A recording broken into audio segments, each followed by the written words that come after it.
Did you ever think you would make it? I feel I'm so close I could taste sweet victory.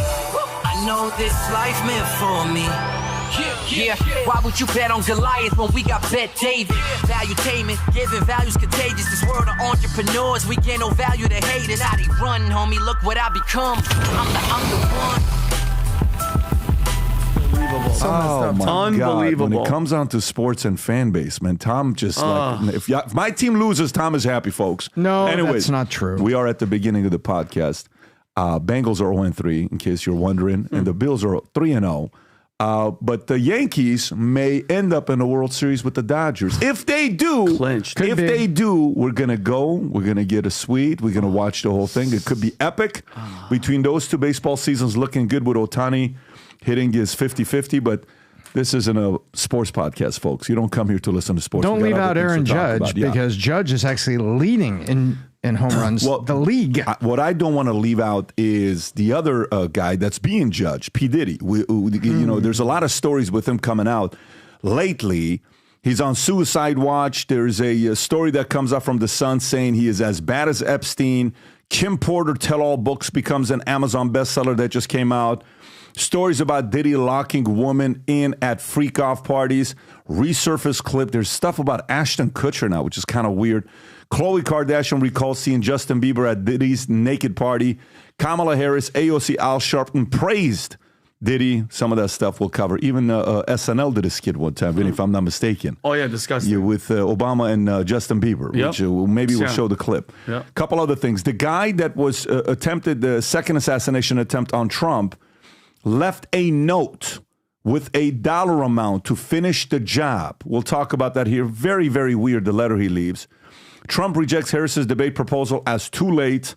We'll have some thoughts on that. Trump picks up 100,000 votes every time Harris bombs an interview, J.D. Vance says at a campaign rally. By the way, J.D. Vance is starting to become you're right, he's becoming very, very good on these media tours that he's doing. He's doing a very good job.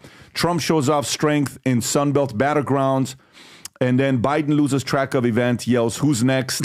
Biden claims he never once spoke to Powell as president, but they met in the Oval Office in 2022. Wall Street appetite for ESG plummets. Chicago gangbangers face off newly arrived Venezuelan migrants, and the city is going to go up in flames, is what one says. By the way, even the Chicago gang members cannot hang with these Venezuelan gang members. But we're going to see what's going to happen there. Well, they've gotten soft. Right, they've gotten a little bit soft. Macklemore, which, if you remember, Macklemore had a hit song many years ago, declares F America to Cheers at Seattle concert benefiting UN agency and alleged Hamas ties. And then Harrison Butker beats Travis Kelce in merchandise sales after defending Christianity. And on top of that, there's a couple other things that happened. One, Governor Shapiro was entertaining this guy you guys may recognize. He's the greatest fundraiser / beggar in the world, Zelensky, who was there apparently, if I'm not mistaken, Vinny. Yep. And then a couple other things. John Deere, Trump tells John Deere, if you take and you build this equipment in Mexico, a 200% tariff is going to be put on you. Mark Cuban says this is what happens when you lack business competency towards Trump. We'll definitely talk about that. And then there's a couple other clips that you have to see on what's going on with everything that's taking place today. Anyways, let me give you some more news. The announcement I was going to make is officially official. We bought what we were going to buy. It's ours.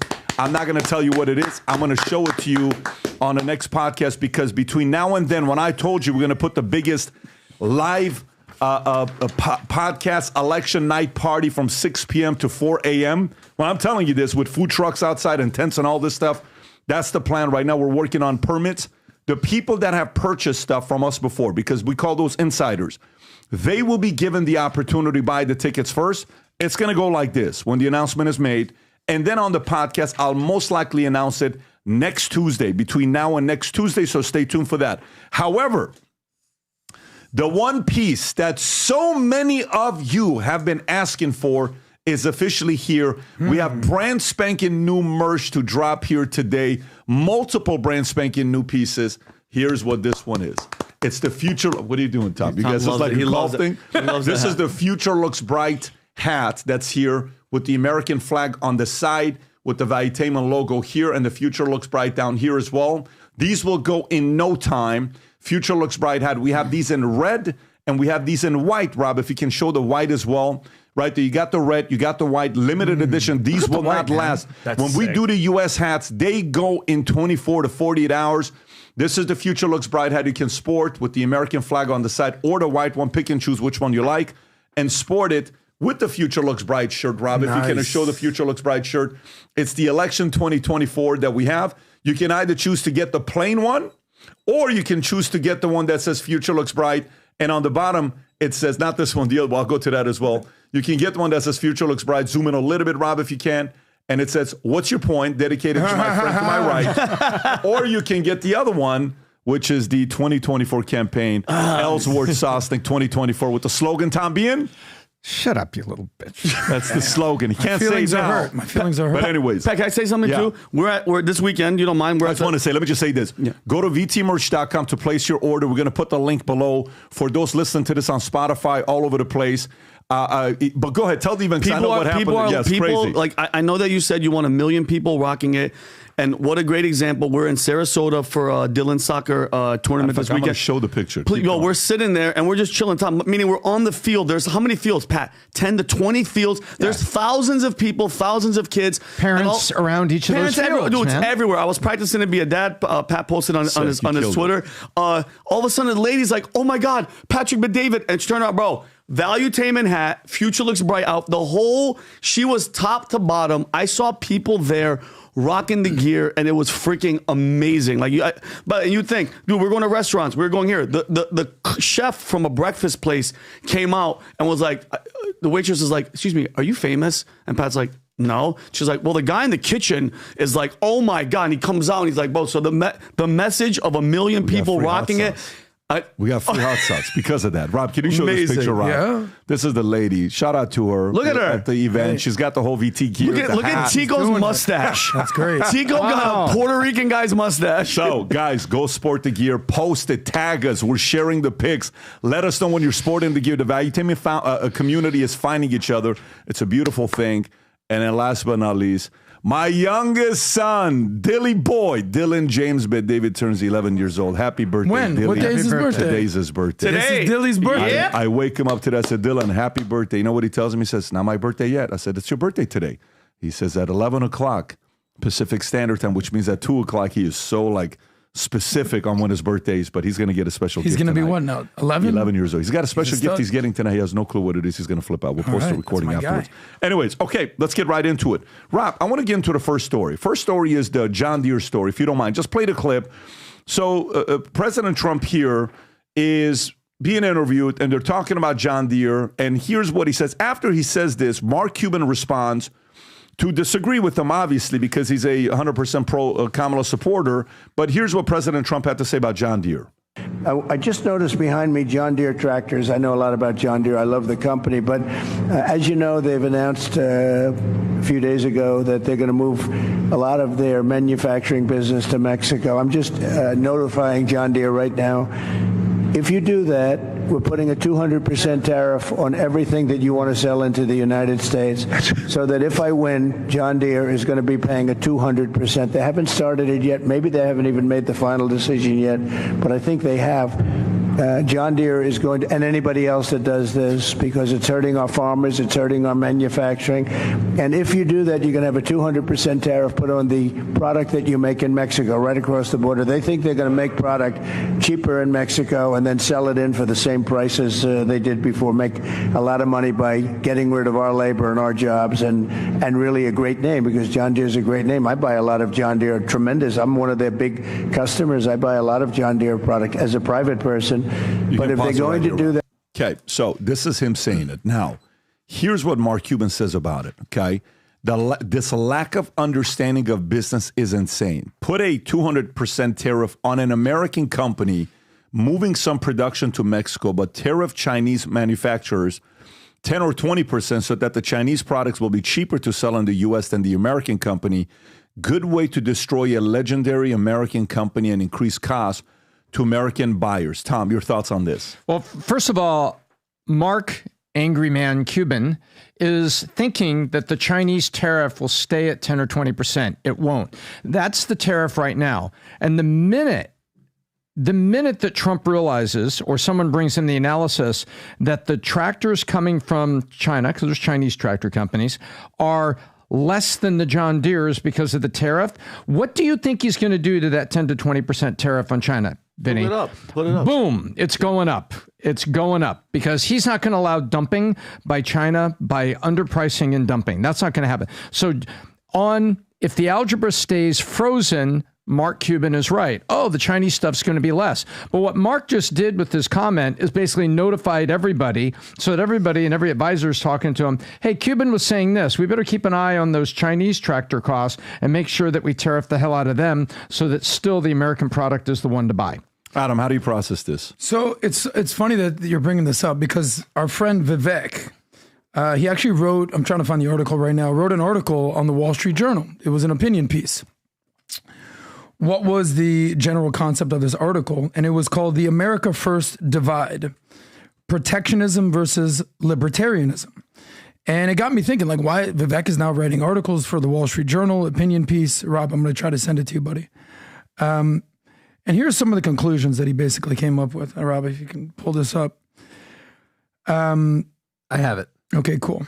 On immigration, trade, and regulatory state, the deep divisions underlie the Trump coalition. So basically saying that it's now fashionable for Republicans to say things like, we need to make things here.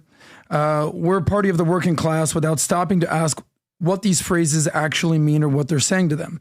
This isn't good. An important reason why the old consensus failed was intellectual laziness. For the America First movement to outlast Mr. Trump, it needs to think through the principles that underlie its policies. Are we protectionists or economic libertarians?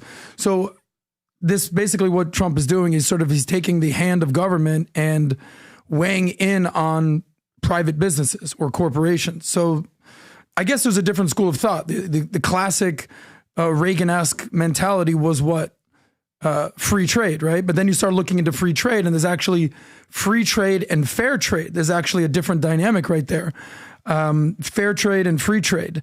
So, what that basically means. But Trump has made the decision that tariffs are the way to go for his policies. And in some cases they have worked. By the way, I don't think the Biden administration has actually removed any of the tariffs that Trump imposed on China. So I think at the end of the day, we're going to see what happens with Trump and these tariffs and John Deere. But my biggest question is, what's the future of the Republican Party? Are they economic libertarians, as Vivek asks, or they are protectionists and implementing protectionism policies? You bring up something very interesting. If you go back and you look at Bill Clinton didn't touch the damn knobs. When he walked into the White House, he could have gone over to the economic dashboard and start turning knobs and changing things. He didn't. Why? Because the Reagan economy that carried forward under Bush, and then it burped a little bit, and there's a little bit of an issue there, and that was the opening, along with Ross Perot taking the independent vote, that got Clinton in the White House. But then Clinton largely didn't touch the policies. Why is that? Go back and look at Obama. Obama is known for the Affordable Care Act, ACA, and doing what he did and rampant inflation 3 years later in healthcare costs on the American person. But did you notice he didn't really touch other things that came out of the Bush presidency? I find that all very, very interesting. And guess what? Now, Biden doesn't touch a lot of the tariffs because they want to scream about their social policies. They want to redistribute wealth, but they don't usually touch or be maniacs on the engine that creates the wealth. They're just happy to tax the output.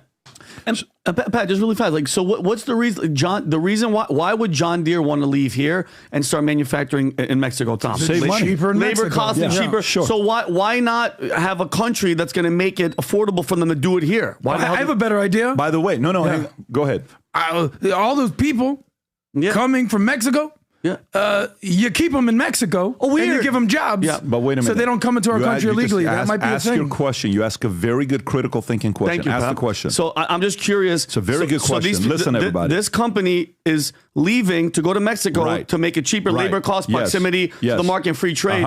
Why not stay here? Why not make it more beneficial for that company to do that exact same thing here in the United States. So the onus is on who? You're putting the onus on who? The corporation? No, he's not. On the government. On U.S. On the U.S. Because for me, Rob, I just sent you an article, if you can pull this up, okay? Because this exchange between Cuban and Trump, I'm conflicted. I'm not, in this exchange, a part of me agrees with Cuban, a part of me agrees with Trump. Let me explain so this makes sense to you. So, Rob, don't show the whole, okay, thank you. So don't show there you go. So do you know how much it costs to buy an iPhone? Because let's think about the product that we all buy, the product that all of us own, right? Everybody owns a smartphone. Yes. Okay. Mm-hmm. And do you think more people own a smartphone or a car? A phone. Smartphone. Okay, let's just say it's a smartphone. All right. Of this smartphone that we buy, how many people who are Republicans own a smartphone? All of them. A majority. Why do you own a smartphone if you know it's made in China? Very good. Why are you buying it it's from cheaper. Apple? Because it's cheaper. Well, now, listen, if it matters to you for it to be made in America, guess what? We can. So they did an article to explain how much it costs if you wanted to buy your iPhone in America. Zoom in a little bit, Rob. So the cost of an iPhone in America, products made in America may inspire pride in U.S. citizens, but the price tag of goods such as an iPhone may be more than residents are willing to pay. Okay, and this is a couple years old, by the way. The last iPhone model, iPhone 14, costs around $1,000. By the way, right now, they're not $1,000. No. While that is no small amount of money for consumers, producing a phone in America would cost even more. Report found that if you wanted to build that in America, it would cost you $2,400. That's 140% more. Rob, can you go and check how much a brand spanking new iPhone is 17 or whatever. Are we on 17 or 16? 16, Rob? I think Rob, it's 16 Pro Max. Okay, so go to iPhone. Yeah. So you got an iPhone 16 Pro Max. It starts off at $1,199. How high does it go? Let's just go with $1,199. What's 140% on the $1,199? 140% on $1,199 makes it $2,600. Okay. Okay, give or take. $2,600. So if somebody said, yeah, I don't like the fact that's a made in China. Well, guess what? Let's make it made in America. So imagine you're Tim Cook. And Tim Cook comes on and says, look, I know your concern is for us to make it in America. We're going to do it. Except the cost is going to go up 140%. Are more people going to have the pride of it being made in America? Or are more people going to have the pride of saving 140% on the cost of a phone? Saving the phone. What do you think, Tom? The answer is they're going to go for the lower cost phone because it's the same thing that happens at Walmart with the baby clothes. Is they had baby clothes that were there that were made overseas and were very inexpensive. And you go through onesies and baby clothes, it's expensive when you have a kid. And people chose Walmart for the lower cost because the made in America stuff was like 3 times more. Yeah, and so when you break this down and you look at this like what we're doing with John Deere and you go. You know, I get the part about moving employees out. I get the part about building plants other places. I get the part about putting tariffs. The problem you face when you do that is the following. Then abuse can happen internally. Mm-hmm. Then you have to have price controls. Then the government is involved. And this is the part where competition when U.S. allowed Toyota to come in here and start selling cars. You remember when Toyota came in here, what happened all of a sudden? Tom, you know the history. You know what happened with Toyota. When U.S. allowed Toyota to come in here, bless you, and compete, what did American automakers have to do, Tom? React. In what way? Lower their prices. It was the capitalist reaction. You had to make more reliable cars that got good gas mileage because fuel is expensive. Those were the 2 things people were looking for in the car. Affordability and mileage because we had just gone through Carter and everything that we went on the embargo and the cost. Yeah. So, for example, right now we're working on a shoe that we're working on. I mean, I'm not going to give you the details of it, but it's a shoe with a certain technology that I want to wear that you can wear with a suit, but it's super comfortable. Yet it's got unique technology in it. So we're having a lot of different conversations with different people. By next vault, this shoe should be there for people to be able to order. Okay. So the unique particular leather I want to use for this, okay, and unique sole and unique, comfort that we want to use. Guess what? It's like, yeah, no one in America produces that. The only way you can buy that is you have to go to Europe, and these are the 7 countries. Okay, great. How about this? No one produces that over here. So there's just certain places that they just don't produce that in America. What are you supposed to do? So either there needs to be an incentive for it internally or allow the competition to be taking place. I understand putting some tariffs on some businesses that if they choose to remove move everything out. I get that. But I think it's a slippery slope. I think it's a slippery slope for capitalism. I get it putting on China. I get it put it on countries. Because in China, for the longest time, they were making hundreds of billions of dollars off of us, and we were not. So imagine it's kind of like this. Hey, you buy this from me, I buy this from you. Okay? Who makes money? When somebody buys or when somebody sells? Sells. Okay, when you're selling to me, if I buy, you're making money, right? Of course. So imagine you're selling and I'm buying $600 billion worth of stuff from you every year. But then I'm like, okay, buy my stuff. And you say, nah, I'm good. Yeah. So do you understand what just happened right there? So you're exporting, but you're not importing anything from me. And you're like, no, we're going to do it ourselves cheaper. Well, screw you. Who are you to do that? So the tariffs on countries make sense. But to put tariffs on businesses, I don't know. I don't know. I fully agree with you on that. I don't know about that. I'm not a protectionist. And the question that was asked to me was, what do I think of this? And I said, look, that's how the tractors will play out. He will turn around and do the other. But that underlines the problem.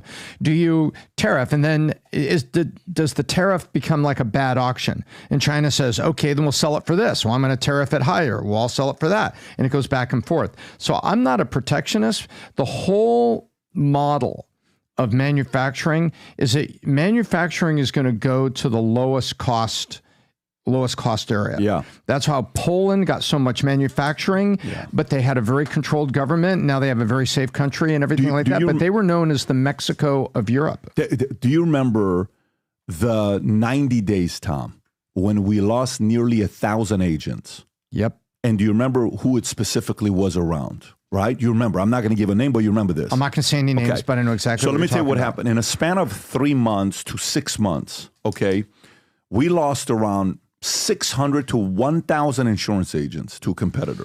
Okay? So I start getting calls. And the calls were like, well, how come you're not doing anything about it? Why don't we go and sue all of these guys? And why don't we go put it this, da-da-da-da? And I'm sitting there, I'm like, you know what? Processing it for myself. And I said, no, we're going to have a call about this. What's the call about? I said, why didn't you call these guys back for 90 days? They're your agents, your customers. Why could they never get a hold of you? Why is it that 50 people told me you never called them back? Why? Why is it you never showed up to the office for 4 months? Why is it you would no longer go visit your clients and see what they were doing? No, I believe in capitalism. We lost in this transaction because you weren't doing your part. You want me to go sue them for you not doing your part? What do you want me to do about that? Why don't you show up to the office? Why don't you go do your part? In business and in capitalism, you're going to get caught. And it sucked. Trust me, that was a nasty season for us when we went through this. But you have to go through it. And so this is the part where I don't mind the competition for people to realize what to do. And then what do you want to do? You want to create. So you want me to have cheap labor. So think about it this way for a second. You want me to create the jobs in U.S., no problem. Let's keep it in U.S., yet you're making the federal minimum wage higher and higher and higher? This doesn't make any sense to me. So then lower the minimum wage. Well, no, we can't do that because cost of living is so high. I agree. So then let the market decide. But for us to play with this, you're trying to fix a problem that mathematically is not going to favor you long term. You need competition and you need better regulation. You keep increasing minimum wage, you keep printing money, you keep causing inflation in America, you have to go elsewhere to build it. What do you want the business owner to do? Do you understand what I'm saying? Yep. So this is the part where either don't stop printing money. Why don't we do the following? Why don't we put a what do you call it in place? Whatever Tariff? the word is, not a tariff. Why don't we put something in place, Tom? No printing money for 20 years. And let's do a bipartisan thing. Hey, left, right, and center, let's sign it. 20 years. The next time we print a penny is 2044. Are you willing to sign it? Guess what? You know what then will happen the next 20 years if we don't print money? Then finally there's going to be stability with the value of dollar and inflation, and then shit's not going to be overpriced. And then we can finally start working and let the market decide what the minimum wage is and let companies have to compete amongst themselves. And then let's see what happens. Not, hey, we're going to keep doing this. I don't know about that mindset, Tom. I don't know about that mindset. I don't think it's a capitalistic mindset to do that. I fully agree with the China stuff. I fully agree with the tariffs on Mexico. Like, those tariffs need to be on Mexico heavily. Go 400% on Mexico if you want to. You're a neighbor of ours. You want to take this from us? I'll put 400% on you. Go 400% on Canada if you want to do that. But not when it comes down to businesses, because these guys are just trying to find a way to pay payroll, health insurance, all this stuff. It's a very complicated thing. And by the way, I'm willing to bet that whole story when he said that. Where was he when he said that? That was in Pennsylvania. What was it? Was he in Pennsylvania, Rob? It wasn't. It was a city with the letter S. Scranton. No, it wasn't. Scranton's on the other side. It wasn't Scranton. It was. If you go back to that same video you were playing, Rob, just go to the video we're playing. It showed the city and the state. If you just play top left, it showed the address of the place. Okay, Smithtown, Smithton? Smith in Pennsylvania. Okay, so Smith in Pennsylvania. Go to Smith in Pennsylvania and let's see what's famous about Smith in Pennsylvania. So Smith in Pennsylvania. What is Smith in Pennsylvania known for? Smith and Wesson, just garages. Smith in Pennsylvania known for? Like, what's there? There's got to be like a Smith and Early Industry called Coke ovens and shipping products. I'm saying Stony Beer, Jones. So there's there had to be someone backstage or that day upset him and offended him and pissed him off. And he's putting the fear of death into the people of John Deere. And there could be somebody on the John Deere side that's manipulating and playing games, and the CEO, some shit like that is going on for him to do something like this. But realistically, if you applied that philosophy to other companies, holy shit. Like, okay, if he puts this tariff 200% on Apple for producing a phone in India and China, folks, do you want to pay $3,000 for an iPhone? I just want to make sure that's what this means. Does it not mean that, Tom? Does it not mean that if you put the same thing on iPhones and other things, products go up? What if right now Trump comes out and says, I'm going to put a 200% tariff on anything that Apple produces outside of the States when it comes onto their supplies? The stock goes down tomorrow, and every single thing they make goes up. That's a very, very. You guys watch the content. You know where I stand politically and what my position is. But you cannot hurt the economy in a way where business is very, very hard, and businesses are paying a price right now with inflation, everything that's going on. I'm not fully supportive of policy. And that's why I say I'm not protectionist. I believe in tariffs and embargoes to punish bad actors, not industries, because you want to get them to move or do something. And if you have a bad actor like China that won't float its currency with currencies around the world and artificially creates the value there, that's a bad actor. And so you can use embargoes and tariffs to get after them. If somebody's dumping in your country and just artificially reducing prices, and that's dumping. You can use embargoes and tariffs, but you don't use embargoes and tariffs to manage the natural economy. I am not a protectionist. And John Deere, John Deere stock, Pat, has gone up just in 1 month, 8.4% up. In 5 days, it went up 4%. And just yesterday, I thought that might affect it. It went up another almost 1.5. John Deere's number one job, their job is to be accountable to who? Their shareholders. 100%. That's what their job is. And then it's your employees and the people that work with you. Rob, can you do me a favor and go to the next clip with Mark Cuban? Somebody cut up a bunch of different clips from Mark Cuban. And one of the ones is from the interview he and I did. This is, I cannot believe this is 9 years ago. Almost. Look at my beautiful haircut with the incredible orange. Who the hell wears an orange sweater to an interview? Okay, by the way, future looks bright, that is his office in American Airlines that he has in the Dallas Mavericks arena. It's a sick office. But go ahead and play the clip. So one would call you a Democrat. No, hell no. Look, there's different things for different reasons, right? Would you be comfortable with a capitalist like Donald Trump being our president? Yeah, I don't have a problem with it. I like Donald, and he's smart. You know, like a lot of candidates and politicians, you vote for not what they say, but knowing that 99% of they say won't come true, what they'll do once they get it. See who's going to follow through. And do I think he's smart enough to figure that out and then just do the right thing after he's elected? Yes. And then Hillary and Bernie say, okay, tax the 1% and that'll pay for everything. Doesn't work, right? Won't work. Hillary's pay for college. Her plan is ridiculous. It'll increase college costs, not reduce. So they don't think them through. You said, Trump, I get it. He's changing the tone of politics. In the past, you had to be a Stepford candidate. You had to be perfect. Did you ever inhale? Oh, no, I only inhaled. Right? You had to be perfect. Now Trump is the ultimate imperfect candidate. And I think the beauty of what he's doing isn't his policy or his further away in this interview, but he's making everybody else become more real. He's making them more honest. They're not the worst that I've ever seen. And I think that's good for politics. It's like stay away you smell. History with Donald Trump. That's my boy. Yeah. I'm here in air traffic control. You hear what he said? That's my boy. You can pause it right there. That's my boy, Blue. You can pause it right there. But this is what happens when, again, my opinion, behind closed doors, he was expecting to get a job. He didn't get it. Trump didn't give him what he wanted. He negotiated it. And he says, for the rest of my life, you're going to be my enemy. And he's chosen Trump as his enemy. Oh, you think there's a personal vendetta behind the scenes beyond TDS? 1,000,000%. Really? But do you know in how many different places these two should find a way to work together? You know how many different things they agree on? But this guy's he's chosen his enemy. His enemy is Trump. It's very obvious that's his enemy who he's going after. But he's going to be one of the guys running in 2028, my opinion. Anyways, okay, so let's go to the next story. I'm going to go through the story of what happened with Lebanon, Israel, and Iran next, okay? So Lebanon says Israel strikes killed 558 people, 50 of them children. This is a barren story. Rob, if you can play this clip, go for it.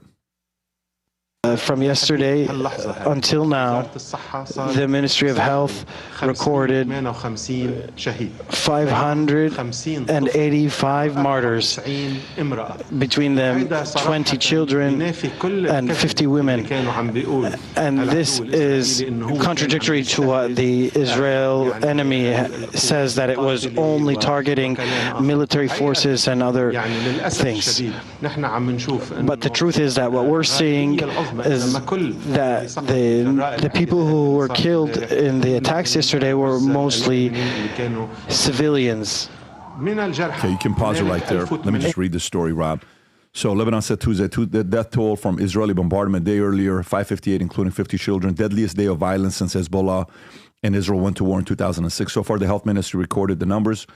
50 children, 94 women. This frankly negates the lies of Israel enemy who said it's targeting combat forces. The truth, unfortunately, vast majority yesterday attacked with unarmed with their homes. A total of 1835 people were wounded, he said, adding that they were receiving treatment in 54 hospitals. 4 of the dead were rescuers from the Risala Scout Association, which is affiliated with Hezbollah ally Amal.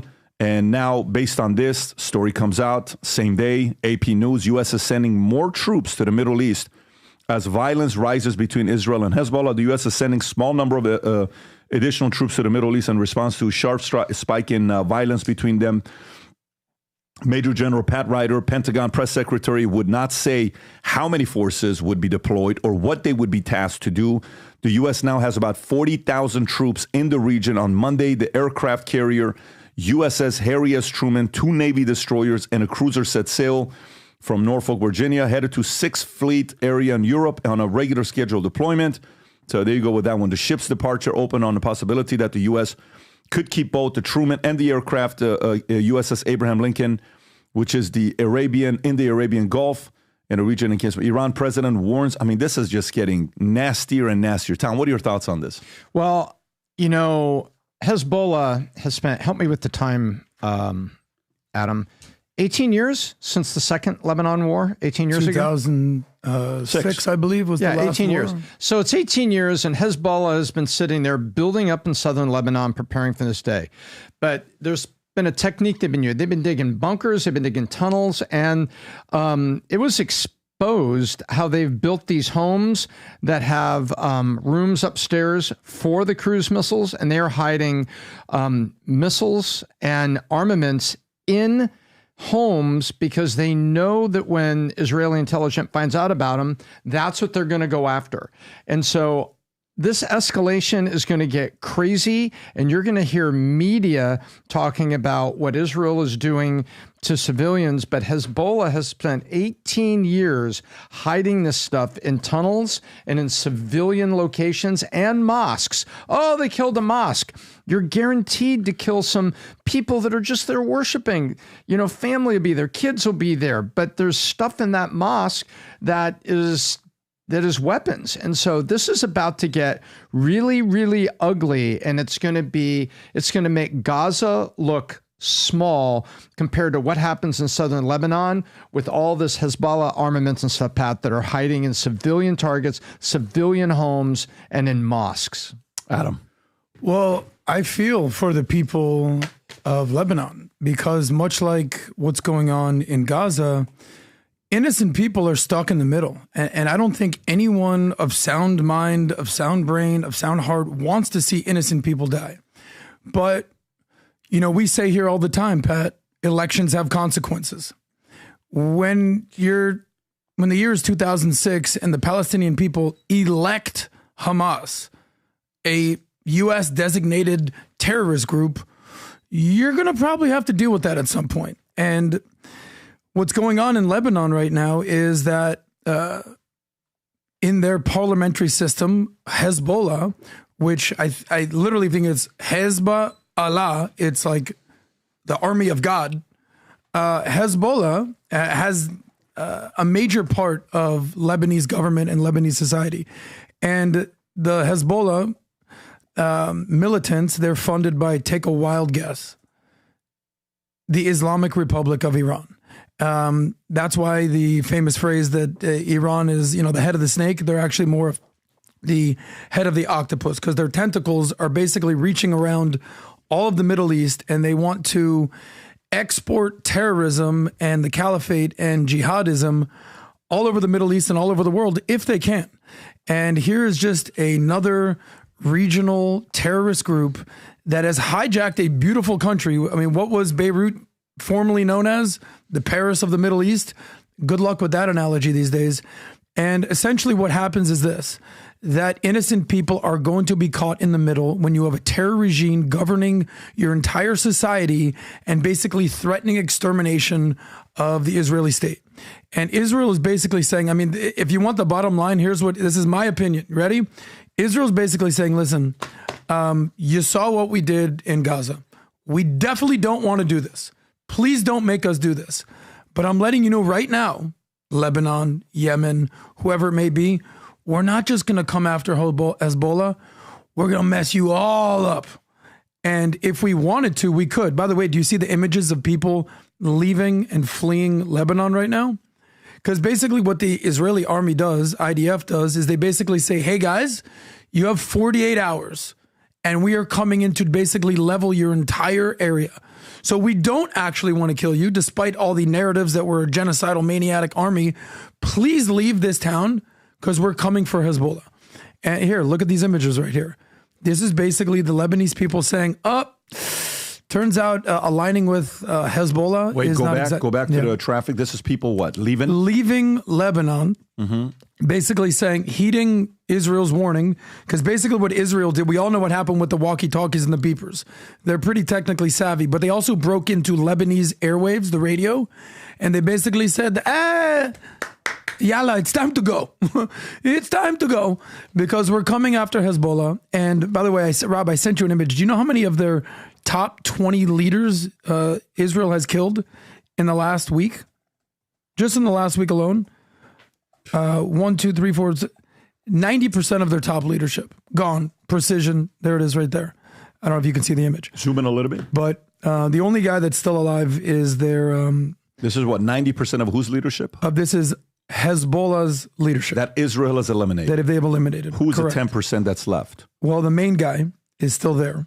Okay. I'll get you his name in 1 second. Nasrallah. He's been the leader of Hezbollah, I want to say, for 20 plus years. they're best friends with Iran. This is what they're doing. They're getting funded from Iran. And this comes back to U.S. elections. What is Kamala Harris going to do that's different from the Biden administration? Let's bring this back to reality of the U.S. The Biden administration has looked feckless and weak, and they haven't basically picked a side. And they're basically pandering to Michigan. And they're basically saying, hey, look, we kind of want to be your friends, and please don't.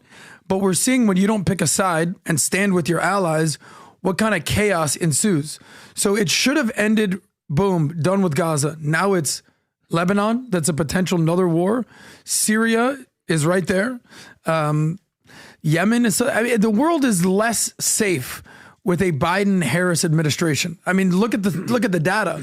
You might say that Trump is a threat to democracy, or is a loose cannon, and, little rocket man is kind of hard to find a war that Trump started, Vinny, what do you or at least think? didn't finish. I mean, listen, and you nailed. I sent you a Slack of a video of a bomb going off. I don't know, dude. It looked nuclear, freaking mushroom cloud. This is in Lebanon, right here. Rob, and when you have a chance, put the. Did you hear? I saw this video. I know what happened. This thing. Do you know what happened? Whatever it was. Can you imagine? You're just put the volume up, Robbie, and then, put this. Look at this explosion. Dude, that's a shock. That looks like a freaking dude. So that's happening in Lebanon. That's a sonic shockwave. That looks insane. Rob, did you get the video I sent you, Rob? I love this. I don't love. I'm just. Do you know what happened there though? A bomb went off. But here's what I'm hearing from. Literally IDF. That exact bomb. Yes, they're saying the IDF blew up a missile depot, and when they blew up the missile depot, all the missiles started blowing up. Obviously. So my point is, it was intentional. Yeah, of course. They didn't go after civilian targets. They went after, they went after where they were hiding all the missiles. By the way, just in another building part of town. So usually when a bomb goes off, boom, explosion.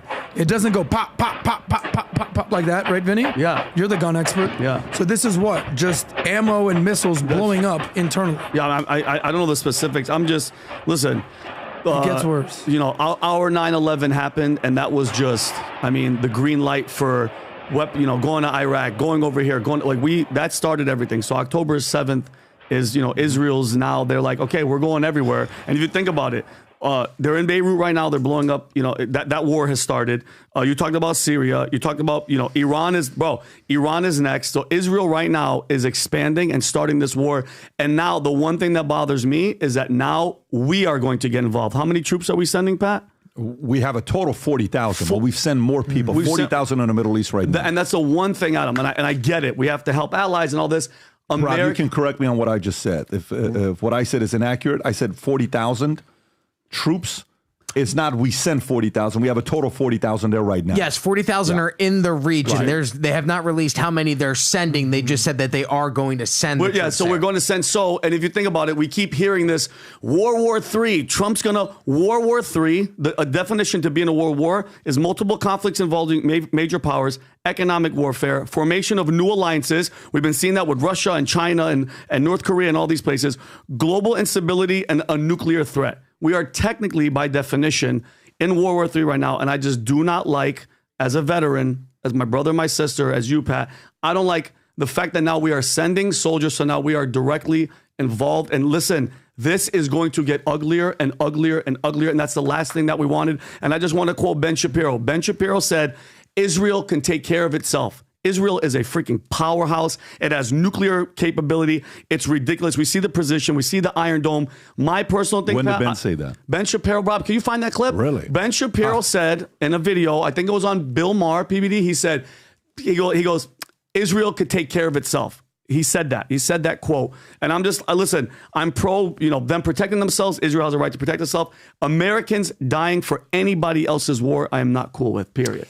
Tom, say your final thoughts. I'll say a couple of words and we'll move. My final thought is, Rob, I sent you see the text I sent you, and just move that video and just freeze it where you can see all of the armaments that the intelligence found. Adam, check this out. Yeah. It just real quick. It was a text I sent you. Never mind. He's pulling it up. No, he's pulling there we it go. Up. Go ahead. So now just let it go. Let it go for about 4 seconds. Watch this, guys. Vinny Adam. Stop. Stores That is what they've done in this particular community. And this is Israeli intelligence has found out where they are hiding missiles and other things. Keep it going now. This is the problem. You know, they have chosen to make this a war around the citizens. Those are people living in apartments up there. And you got this missile launcher that's in the garage underneath. And Israel is proving it and showing all these things. I hope Israel can take care of herself with their own intelligence and using arms that we've given her. I don't want to see our troops in the region. And I think she can take care of herself. But this underlines the problem that once these sides go at it, Pat, you've got mosques, apartments, and everything that are being destroyed. And that's why all those people are in that traffic jam. They know what's downstairs. Yeah. Well, listen, I have zero respect for Hezbollah. I remember living with them in Iran. I remember, you know, stories of me and my mother and my sister going out there shopping and, you know, what they would ask women to do in the middle of the street and the level of fears women had. I have no respect for Hezbollah at all whatsoever. Zero, okay, zero with what they're doing, especially with the fact that Iran, and by the way, I want to look up this guy, Nasrallah, that you're talking about and what he did, his background and what he had to do and who he was connected to and what things he did. In a situation like this, hearing stories like, you know, the ugly part about war is what? The 50 children, 92 women, okay? The 50 children is the part where you sit there, no matter who it is as a human being. First, especially if you got a kid, first place you go to is, you know, no wonder this rage keeps continuing over and over and over and over and over again, right? Having said that, this could have been prevented, maybe. It was instigated. Now it's getting bigger and bigger.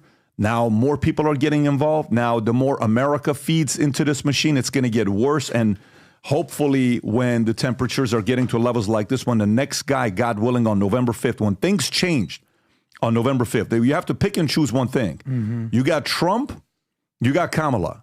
Who do you think the Hezbollahs are going to respond to stronger, saying, we don't want to F with that person? You think Hezbollah is going to sit there and say, oh, my God, Kamala Harris, don't do anything, guys. Let's wait till she's out of office. Or do you think they're going to say, who's the guy? Trump right there? Nah, man, we're not doing nothing with that guy. This is why elections matter. And if we do the right thing, you know, who knows what's going to be taking place. But during his time, we didn't have a lot of issues like this. Let me just read the story, and then I'm going to give you the last thing, and then we'll wrap up. Iran president warns irreversible consequences of wider regional war. Reuters. Israel wants to drag the Middle East into a full-blown war by provoking Iran to join the nearly year-old conflict between Israel and Tehran-backed Hezbollah. Again, this is Reuters saying this.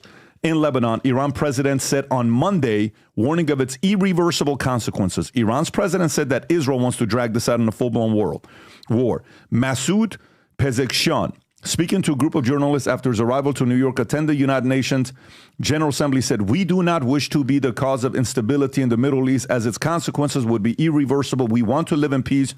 We don't want war, he added. And it is Israel that seeks to create this all-out conflict. Now, you can say that as much as you want, but, you know, stories and data and history says otherwise. Pezeshkian, same person, a relatively moderate politician who was elected in July, promising a pragmatic foreign policy, accused the international community of silence in the face of what he called Israel's genocide in Gaza. We will defend any group that is defending its right and itself. And he said, when asked whether Iran will enter the conflict between Israel and Hezbollah, he did not elaborate. Adam. Well, speaking of the new Iranian president, by the way, Pat, when was that election? 2 months ago? Just a couple months ago. Yeah, okay. So he was elected as sort of a moderate who's going to basically reach out to the West, correct? That's sort of his position. Supposed to, you know. Pezeshkian, am I saying that right? How much power does the president of Iran actually have versus the supreme leader, Ayatollah Khomeini? How much power does the president have? Historically speaking? No, right now. No. If I tell you since 79, it's not even close. Meaning the president doesn't have a lot of power. It's all about the supreme leader, Khomeini. Yes. Okay. So Khomeini, not Khomeini. Khomeini. Guys, I apologize, listeners. You got to get these pronunciations right. I said Khomeini, but I should have said Khomeini. Yeah. I got to carry that Enye, right? Yeah. That's right. It's like Haktua with a mania at the end. By the way, it's so funny. Yesterday, I'm talking to this. In there. Jesus. Rob, did you catch what I did yesterday or no? Because I didn't hear you laugh. I thought you didn't catch it. I didn't want to break because it was so good the way you said it. Can you tell him what happened? We're having a serious conversation with this guy that's from Finland. Nice guy. Go ahead, Rob. I'll let you say. His name's Hari Hursty, and he has something called the Hursty hack, which is how he hacked an electronic voting machine. But we had a voting machine here yesterday. He hacked into it live on the podcast. What? He's bought 200 voting machines. Oh, my God. And he's not a fan of Trump, right? But he hacked into the voting machine. Go ahead, Rob. So we're talking about the Hurry hacked, but the way that he says it with his Finnish accent, it sounded very weird. And Pat said, so you had the hawk tua, and the guy said, what? And then Pat said, never mind, go on. And the guy went right back to telling us about electronic voting machines. Oh, man. So we're going to laugh. I heard the guys back there with this freaking vault. We're in a vault. And I heard these guys in the back laughing, but Rob, I was so, typically you'll bust out, but you kept it together. I didn't want to ruin it. I wanted to hold to see if anybody would break. Because it was such a serious moment. And I said, did you say Haktua? Anyway, go ahead. Keep going. Hak what? Yeah, go ahead. Go ahead. Yeah. By the way, a little fun fact. Haktua girl should come out and endorse Trump. She's there in Nashville. You know, she can be the opposite of Taylor. But back to our friend Pezeshkian. I think he's speaking at the UN today here in New York. The president of Iran, the Islamic Republic of Iran, I want to say he's speaking. If you can find that, he's going to be. It was yesterday that it was he spoke. yesterday. Did he speak? Yes. Okay. So, and then here's the article in the Wall Street Journal. Iran's new president faces a reality check in New York. Masoud Pezeshkian will try to set new foreign policy tone in a speech at the UN, but breakthrough on sanctions relief is unlikely because of their nuclear program. But Pat, here's my question for you. Because you said growing up, you said, I had no respect for Hezbollah. Meaning they were there in Iran already when you were growing up? Yes. They were in... Hezbollah's been around for a long time. Everyone thinks that they're based in, obviously, Lebanon, but they're all over the Middle East. This is sort of the exportation they of... were all over Iran. If God forbid a woman was showing a little bit of hair, you don't want to know what would happen to these women. Wow. Yeah, no, this is, so what they're going through right now, it's two different ideologies. It's two different philosophies of ways of living. And they're clashing and they're neighbors, okay? You ever lived in an apartment complex where you're living somewhere and you're a peaceful family, like for your own, so you're trying to do whatever you can to take care of your family, financially, everything you're doing, but then the next door neighbors, every day fight, angry, screaming, temperamental, everything leads to a fight. How long can you live in that apartment complex without a big brawl breaking out all the damn time? How long? And then somebody tries to play the peacemaker constantly. That apartment complex, is constantly going to be in chaos. But anyways, here's a quick little fun fact. It's kind of giving testament to your story right there. There was an open letter written by Hezbollah in 1985, basically stating its goals. I think we did this about Hamas. Their 4 points. Their charter. And here's the quick version of it. We, the sons of Hezbollah nation, whose vanguard God has given victory in Iran, talking about the Ayatollah, were embodied by the Supreme Ayatollah Khomeini. Have I said that right this time? Khomeini. But it's okay. Keep going. We declare the sons of Hezbollah nation have come to know their basic enemies in the area of America, Israel, and France. Because I think France had a colonial relationship with Lebanon at one point. Our confrontation of this entity must, and with its obliteration from existence. We condemn strongly all the plans for mediation between us and Israel. So again, their entire premise is not building, not creating, not unifying, it's destroying. And when your manifesto is based on death, destruction, and despair, that's who basically you're electing with Hezbollah. All right, so let's go to the next story. Next story I want to get into is Kamala's tax plan. I did a video. We talked about it on Valuetainment as well as on Twitter. But Rob, here's what I want to do. On Kamala's new tax plan, Tax Foundation broke the whole thing down to say exactly how much it's going to be costing you and where they're getting the money from, okay? And how much revenue they're going to get the money from. So you hear about the unrealized capital gains, Vinny. We've heard about the fact that above $100 million, 25% potentially unrealized. So these guys did the analysis and they broke down for every single policy in her tax plan how much money they will collect. Go all the way to the top right. No, not you, Rob. Audience watching this. You see where it says 25 to 2034? That's how much money that's going to collect from us during 10-year period. And if you go to the top left, it says individual revenue raisers. There's 3 categories to it. I'm going to go through every one of these, and you guys ought to be able to share this with your peers, friends, family who are voting whatever way and say, are you okay with this? So let's go through it. They want to raise the top tax rate to individuals' income to 39.6. That's going to generate them $170.5 billion the next 10 years from individual income earners. Okay. Next one, tax unrealized capital gains at death over $5 million and impose a 28% tax rate on capital gains over $1 million. That's going to give them another $172 billion. Look at the next one. Expand the net investment income tax base to active pass-through income. That's going to give them $258 billion. Raise the net investment income from 3.8 to 5%, another $125 billion. Raise the additional Medicare from 0.9 to 2.1. By the way, no one's going to pay taxes. It's only the rich. That's everybody. Yeah, that's Medicare is everyone. That's everybody. Look at how much that raises. From you, the average person making $60,000 a year, you're going to be paying for this. $258 billion the next 10 years. Make permanent the limit on excess business losses for pass-through limits. $21 billion.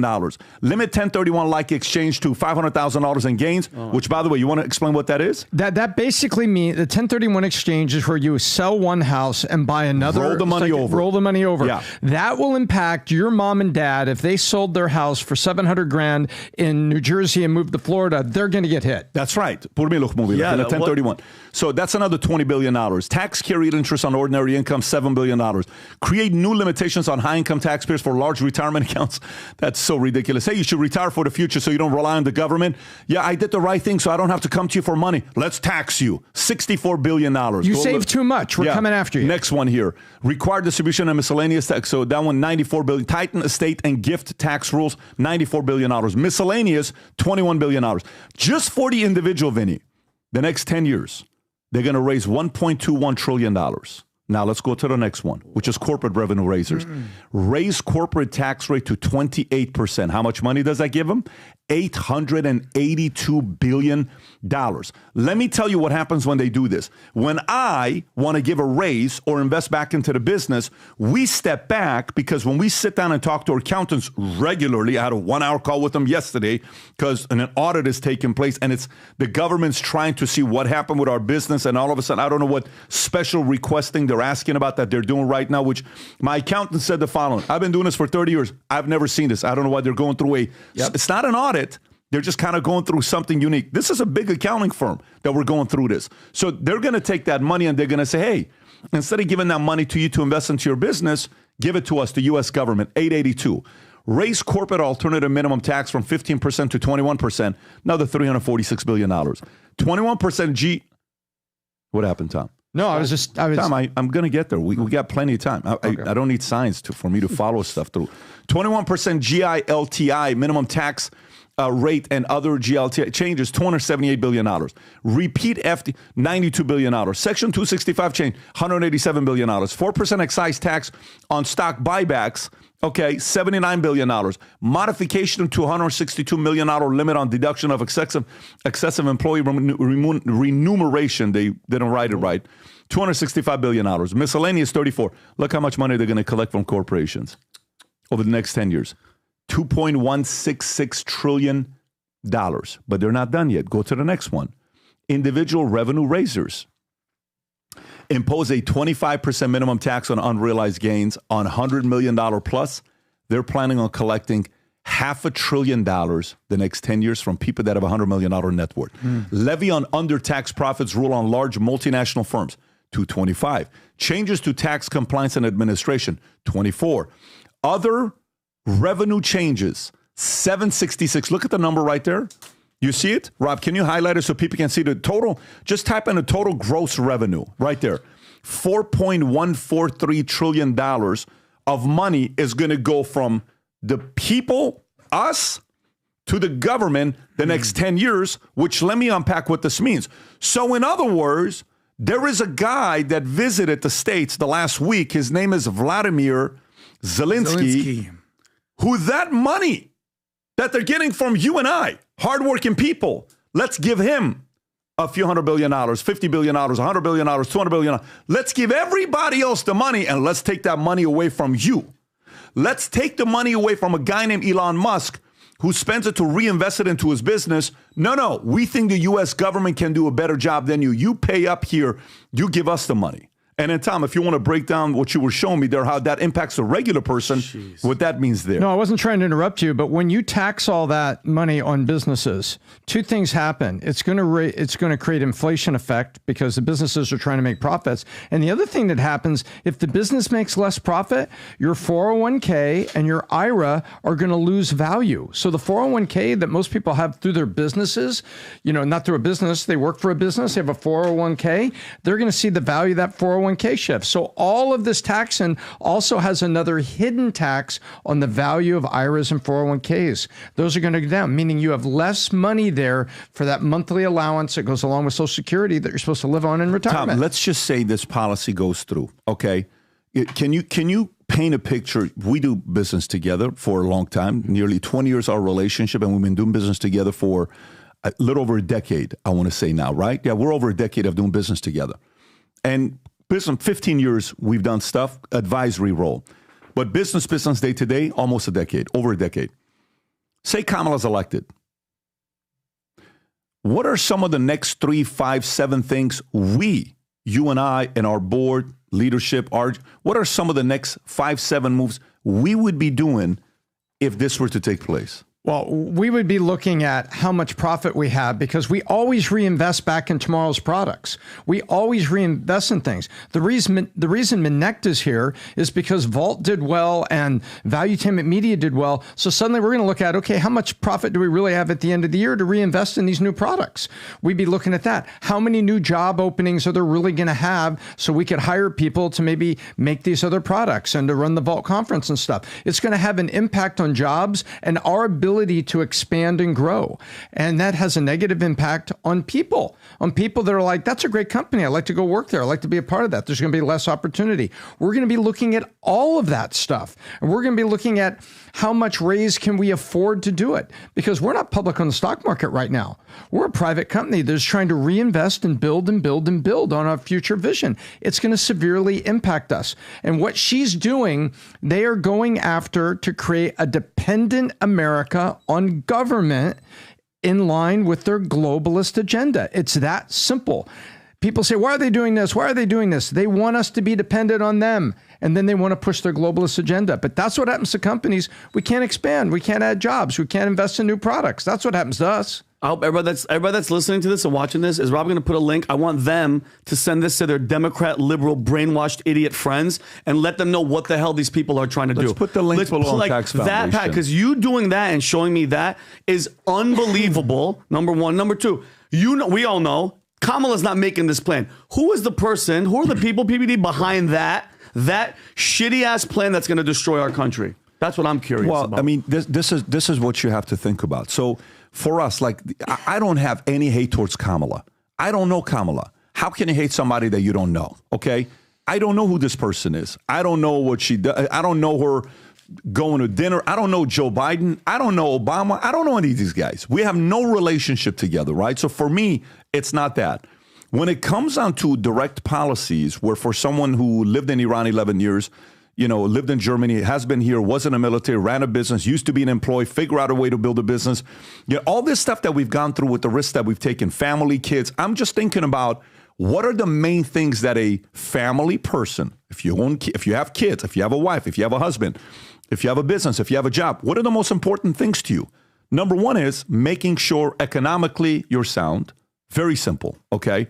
Number two is making sure you're safe. You don't want a war, right? Number three, making sure you're free to express yourself on what you believe in. Okay, I agree with this. I like this. I'm a Yankees fan. I hate the Yankees. I like the Dodgers. I'm a Lakers fan. I'm a Christian. I'm a Muslim. I'm a this. I'm a Jew. I'm a Scientologist. I don't like these guys. I don't like that religion. The hell with this religion. I don't like Armenians. I don't like Assyrians. Whatever it is that you have, you can say that. A person can watch the podcast right now. I'm not following the comment section, the chat I'm not looking at right. I guarantee you there's people in the chat that right now are saying, all you guys care about is this. And I guarantee you there's people that are saying, dude, I agree with this stuff. But the most basic thing that you look at, Do you believe that $4.1 trillion is better off in the government's hands or in your hands? Do you believe that $4.1 trillion is better off with Kamala and her team making a decision, with Biden and her team making a decision, or whoever else, even the Trump's camp making a decision? Or do you believe you do? Because that's how this decision's being made. If you think the American people know what's best for their husbands, their wives, their kids, their families, their communities, then you cannot logically vote for a $4.1 trillion tax plan. You just can't. Because that's a way of, if a person votes for this, you know what they're indirectly saying? They're indirectly are saying, I'm not good enough to make the right decisions for me and my family. I'm not. We had a guy at the soccer tournament, his son, Mauricio, who was dribbling the ball really well, and we had a conversation with him both days. He comes and says, oh, my God, Allah, I watch your podcast. I don't agree with what you say, but I love the podcast. I'm like, really? Yeah. I said, so tell me, where are you from? Monterrey, Mexico. Really? Yeah. What brought you here? I had an opportunity to come up, and I eventually got it, and I got my visa, and it was lottery or something. I ended up being here. What do you love about America?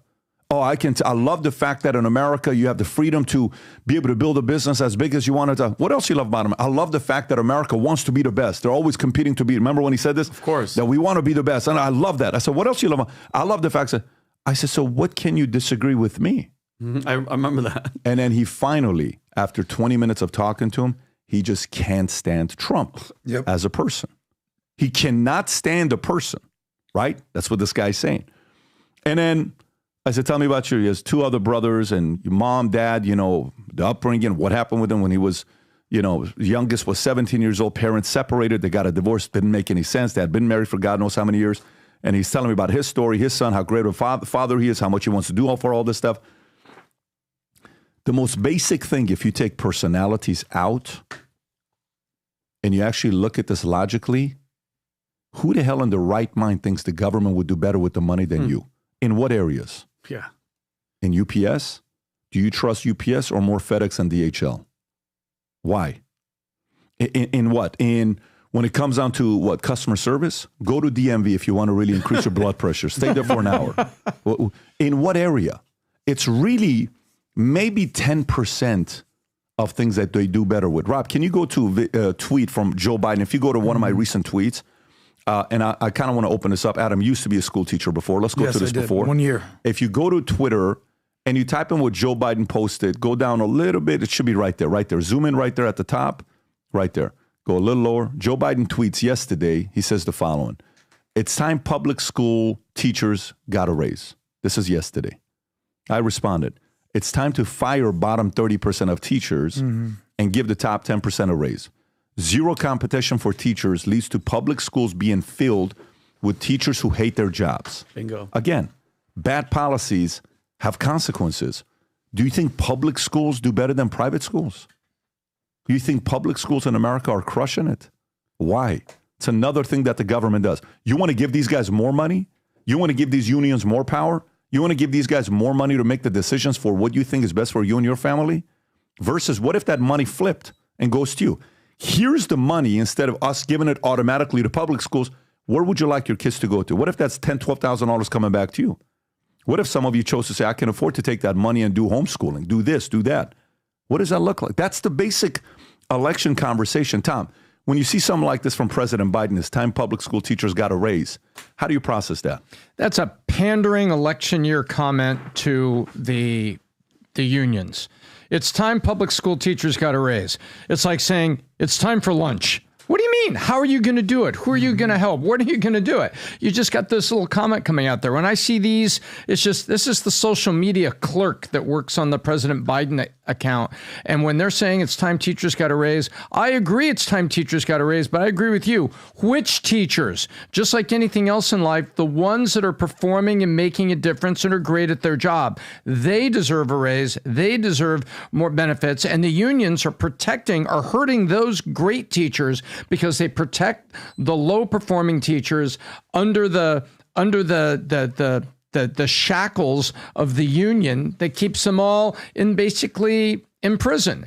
These teachers are stuck in the prison of the union, and the good ones can't get out and get what they're worth because they're shackled and they're handcuffed to the ones that aren't performing. So forget about the clerk running the Biden tweet here. You're right. Let's give the ones that are performing a raise for their impact and for their performance. And if you don't measure up, I'm sorry. You can go move lumber around at Home Depot. Adam. Well, you said the key word that basically is going to cut through this entire conversation. You said, if you are logically thinking, if you want to process this logically, you know, if speaking from a logical perspective, and I'm with you on that, but half of America isn't.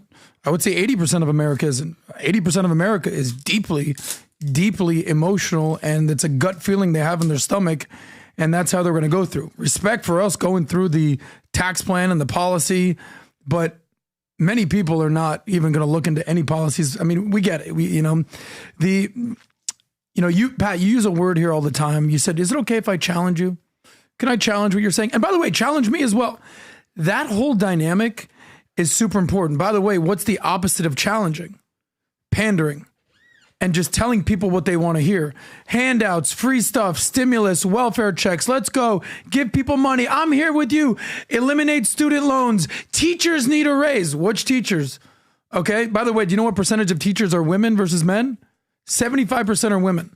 So, you know, this whole deeply emotional conversation that people are basically grappling with Trump or Kamala, it ceases to amaze me how the Democrats, you see their playbook. It's just abortion, straight up. Like, I wish there were more meat on the bone here, what the Democratic Party basically stood for. It's abortion, straight up. And that's an emotional situation. I want to show something. And just quick stat, Kamala's up 21% on women. Trump is up 12% men. Women skyrocketed since Kamala came in. She's re-energized the base. Yeah. That's a 33-point swing. Here's a little fun fact. Kamala Harris, since July, since basically the last 2 months that she's been in this race, it's been the largest increase of any politician net approval ratings since George W. Bush 9/11. So 23 plus years ago was the last time a candidate in an overnight situation just skyrocketed. So you can thank the media, you can thank the infrastructure of what's going on in the Democratic Party. But this lady who was in July, 50% disapproved, 32% approved. Yep. Negative 18. She has now officially crossed over to have a higher approval rating than disapproval. Means? Yeah, that means that it's all smoke and mirrors and it's all deeply emotional. That means abortion to these voters is more important than World War III. Yes. Is more important than their kids' dreams becoming a reality. There's not going to have kids. They're getting abortions. Them becoming wealthy and creating wealth is more important than them making the... I mean, you realize... No, that is literally what's going on. Sorry. But let me just tell you how we got here. You put a tweet yesterday, Adam, which was sick. Rob, can you pull up this tweet from Adam yesterday? Okay. This is Adam's tweet yesterday. Okay. So this is from Rabbit Hole. If you guys can go to it. Professors, go. It says professors are Democrats. Therefore, experts are Democrats too. Watch the percentage. Go all the way to the bottom so we can see the difference between red and... So percentage of Democrat professors in the field...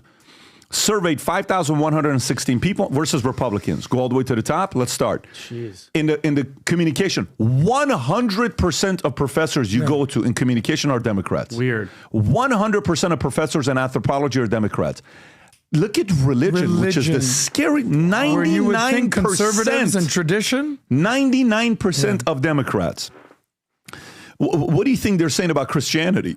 Look at English teachers, 98, sociology, 98, art, 98, music, 97, theater, 97, classics, 96, geoscience, 96, environmental, 96, language, 95, biology, 95, philosophy, 95, history, 95, psychology, 94, poli-sci, 89, computers, 86, physics, 86, mathematics, 85, professional 85, economics 85, chemistry 83, engineering is barely, but still more. So that means when you send your kids off to college, there's a 95% chance they're going to come out as Democrats. Yeah. And by the way, for even for the Democratic people that watch this podcast, The liberals who watch this podcast, you're watching us right, you can't stand us. You don't like us, and you post your reviews on Spotify and all these other places. This is, a guy posted a review yesterday about the new book Academy that came out. He says, these are 4 of the dumbest men I've ever heard on a podcast ever. It doesn't get dumber than these 4, right? Those who can't stand what we talk about. If you have this much of logic in you, okay, and you can reason, try this out with us. You tell me, you think this is a good idea? No.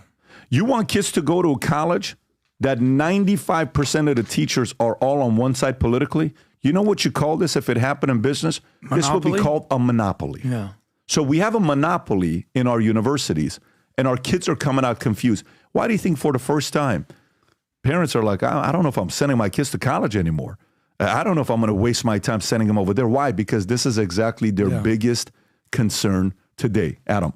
Well, listen, for whether you're Republican, conservative, Democrat, liberal, imagine if this were flipped. And you saw this, and it was 100% red, 100% red, 99% red. As a liberal, you'd be freaking out. You're like, hold on, this many conservatives, they're taking over the school system. They're taking, what? But it's Hollywood, it's the school system, it's media companies, it's Silicon Valley, and we're starting to see that change maybe a little bit. But without Donald Trump, and I mean this sincerely, the Republican Party would be completely gone at this point, because Democrats and liberals have hijacked everything.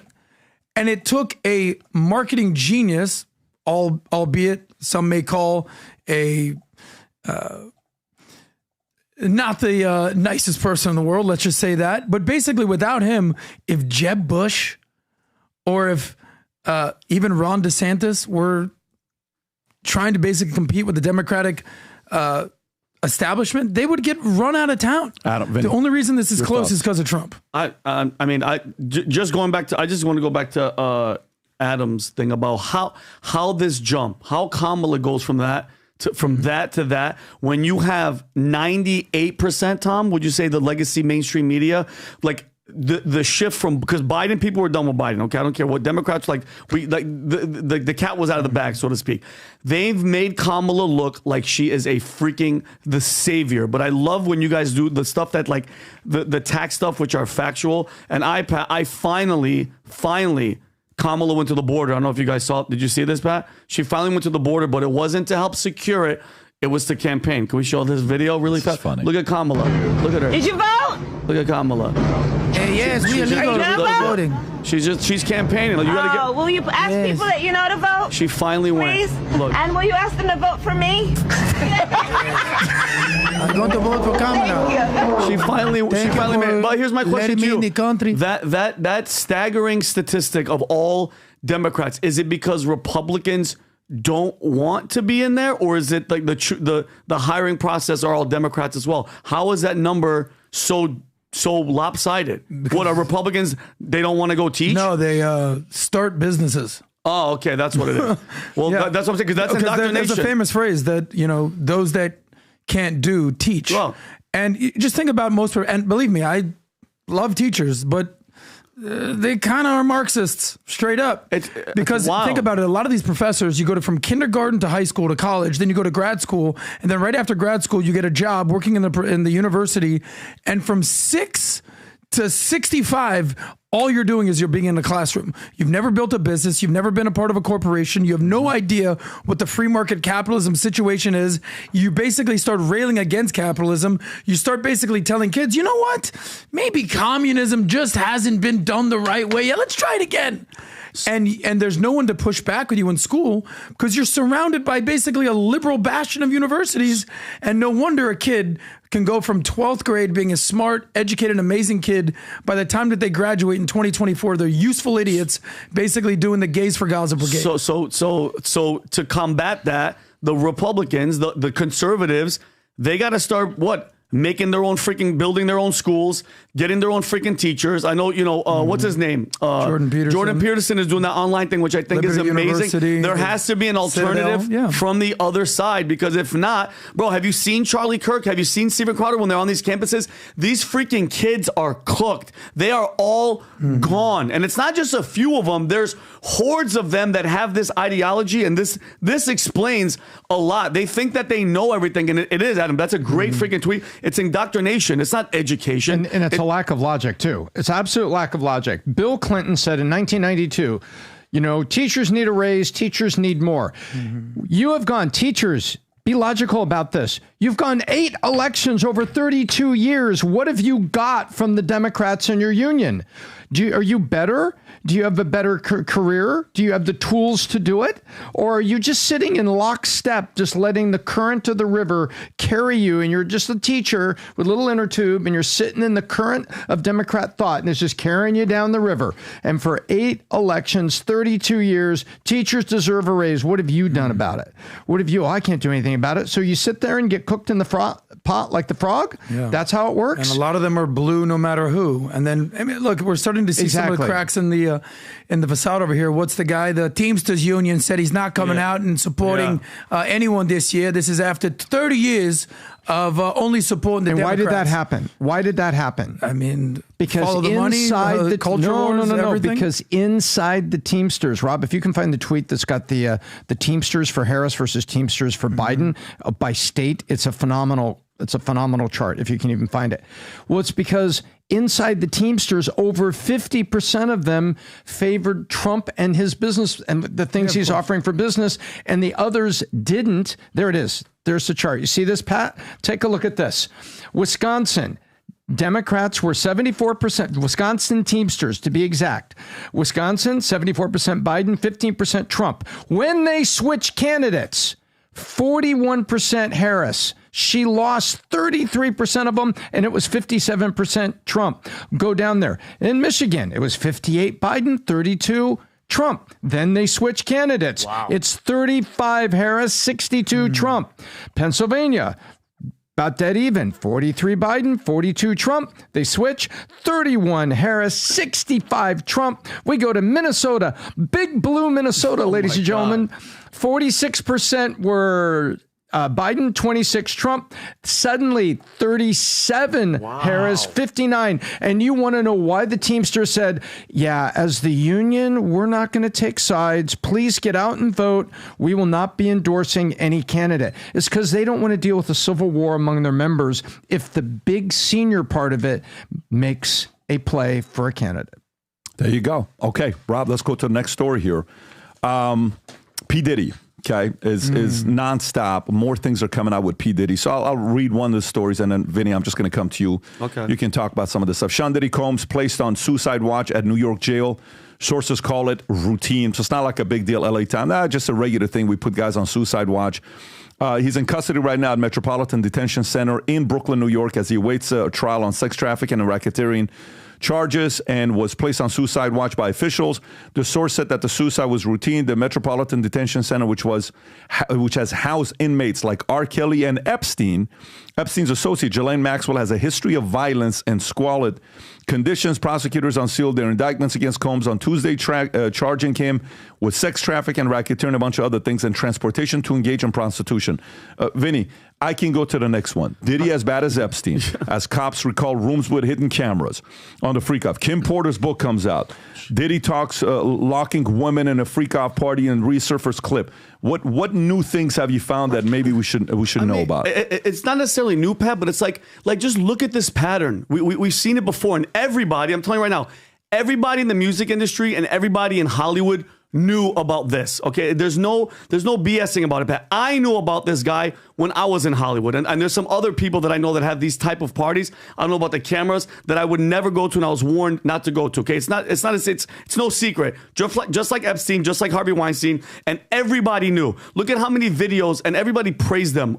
Michelle Obama, Barack, all the videos are surfacing with him and Diddy and all these people. Even Usher, Pat. Usher deleted his Twitter account. Deleted it, right? Or took everything down. He deleted a bunch of, I think, 7,000 tweets, and then came back a day later, and he put me again. He wrote account got hacked, and damn, y'all ran with it. It's not a secret. I'm tired of everybody playing this game. Okay, well, actually, read the comments on what people said. Let's see what people said, like if they bought it or not. Okay, yeah. The old Did he hack your butt? The account got attacked and hacked. That's the first one. Oh, that's security. Keep going, Robbie.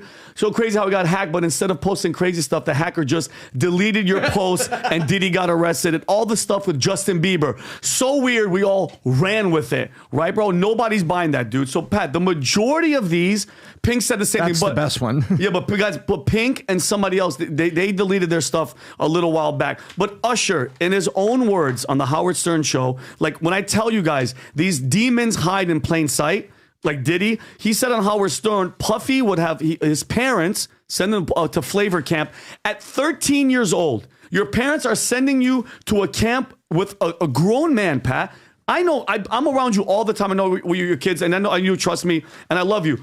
Would you ever send your 13? Would you send Tico? Stop it. Are you freaking nuts? I don't care how famous he is. And in this interview, Rob, you don't have to play. He says, Howard Stern's like, oh, I bet you there was girls and orgies. And he's talking to him as he's 13. And he said, there was very curious things happen. And then you got a video of Usher and Diddy in his bedroom with Kevin Hart. And he's interviewing him. And he said, I would wake up in the morning with Usher in the morning, and then he catches himself. And it's a moment where they're all laughing, and it's all a joke. And I think, in my opinion, Pat, one of the ones that affects me the most is Justin Bieber.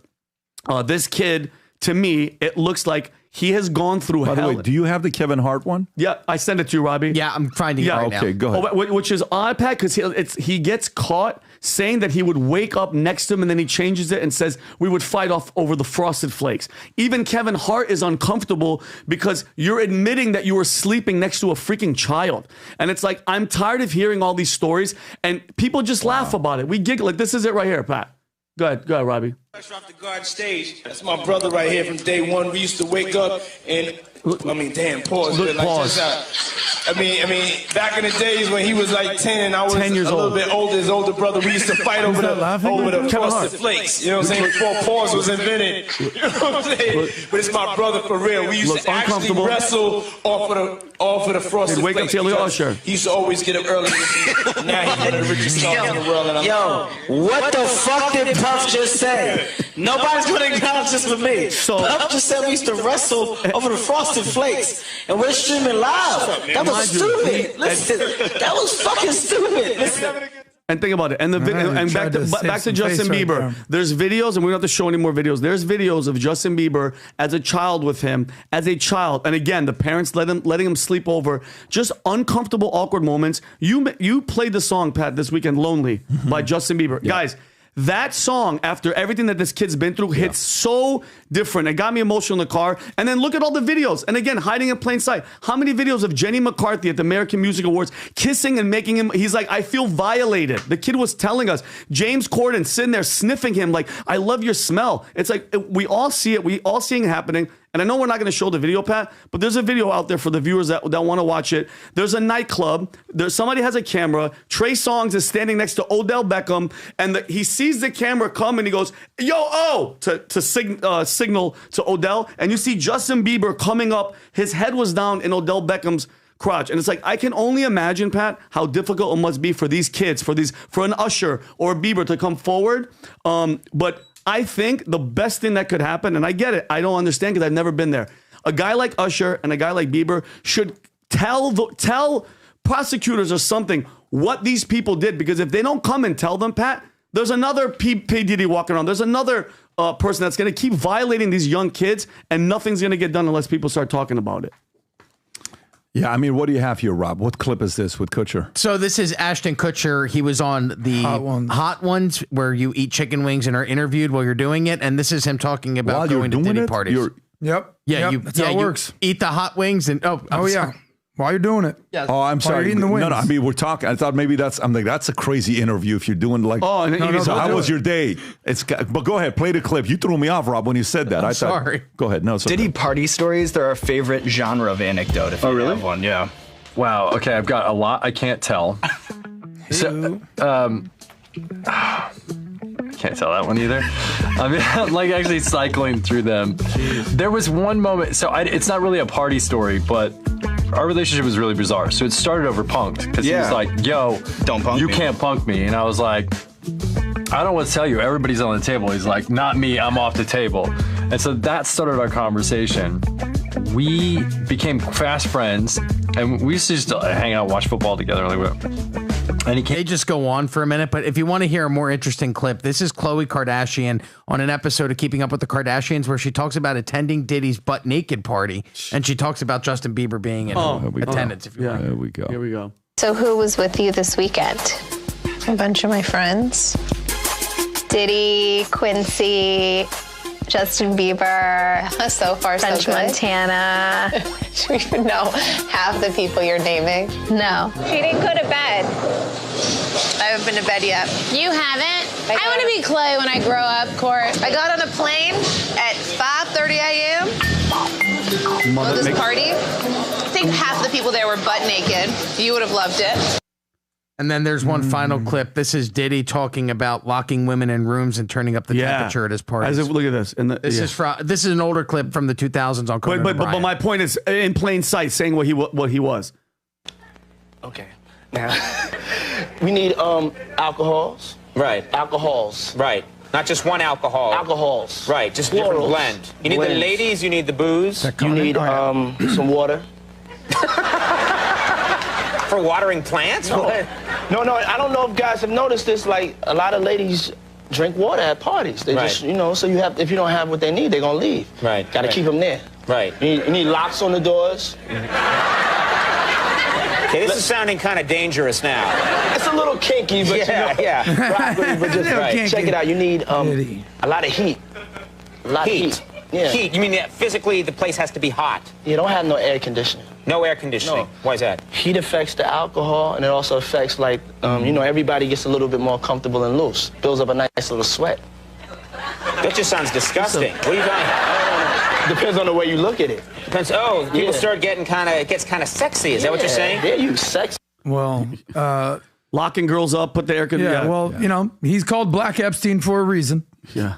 We're gonna see what happens here. Yeah. And it's so funny when you roll the tape and you go back 20 years in the past and you'd be like, this guy was definitely getting his freak on here. But I'll say this, it's not illegal in America to be a weirdo or a freak or get into some wild stuff.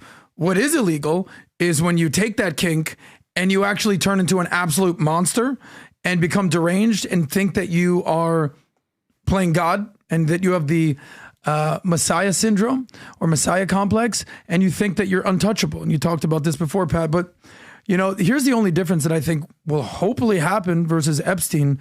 Remember in the movie American Psycho with Christian Bale? Every time that he did something wild, he would come out and say, I got to go return some videotapes. Yeah. I got to go. Diddy, they got the videotapes. Yeah. They found the tapes. So what we have right now is we need to be able to basically process what's fact, what's fiction, what are allegations, what's rumors, and they're all going to be on the tapes. Yeah. And roll the tapes. Let's see what's going on with Diddy. And there's going to be people out there that don't want these tapes to be seen. But here's my question: and how much are they willing to pay for these tapes? Do you actually think we're going to see any of these tapes? Just look at with Epstein. We know for a fact that there is a trove of these tapes and people have seen them. Okay, they're out there and they insinuate and all these people are on who camera. Has the tapes? Well, exactly. Does the FBI have them? Well, of course, who has them? Well, the FBI has to. Whoever raided this house, Adam, whatever he did with them. You talk about accountability. Yeah. If the FBI raided the house and they have tapes and that's what they have, and how many years? Let's make sure that they're not lost. To me, I'm going to a different place. Yeah. Let me tell you where I'm going. So how many kids and girls you think he's done these things to? How many underage? Yeah.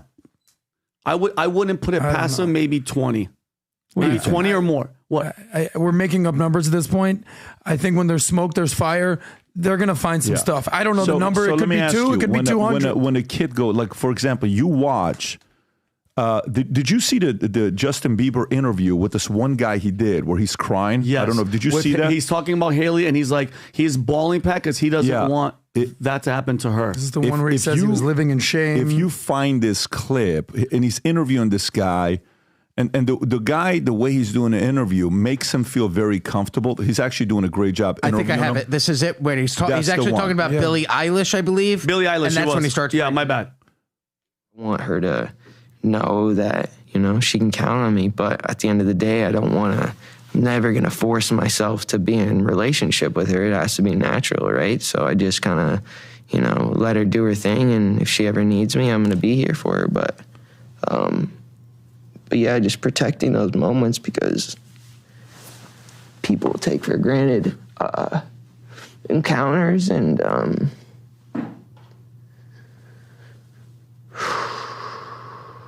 poor kid. Yeah. Yeah. I just you believe him? I believe him. I just want to protect her, I don't want her to lose it. I don't want her to, go through anything I went through. I don't wish that upon anybody. Go through anything that I went through. Yeah, if she ever needs me, can't even look at the camera. I'm just a call away. Okay, Rob, do me a favor. Play the clip I just sent you. It's him singing, but it's not the music video. It's at a concert. So we may lose our entire AdSense here or whatever for this video. It's fine. If you can play this clip, I've watched this song. This is what you played in the car. When this song came out, Jennifer, if she's listening to this, babe, I don't remember where we were at. We're listening to this song at midnight. Okay, the music video. If you haven't seen it, you have to watch the music video because it's him as a kid in front of a mirror. Oh yeah, we played that here on the podcast. Yeah, but we not played it. But go ahead and play this clip, and it's called "Lonely." Okay, go ahead.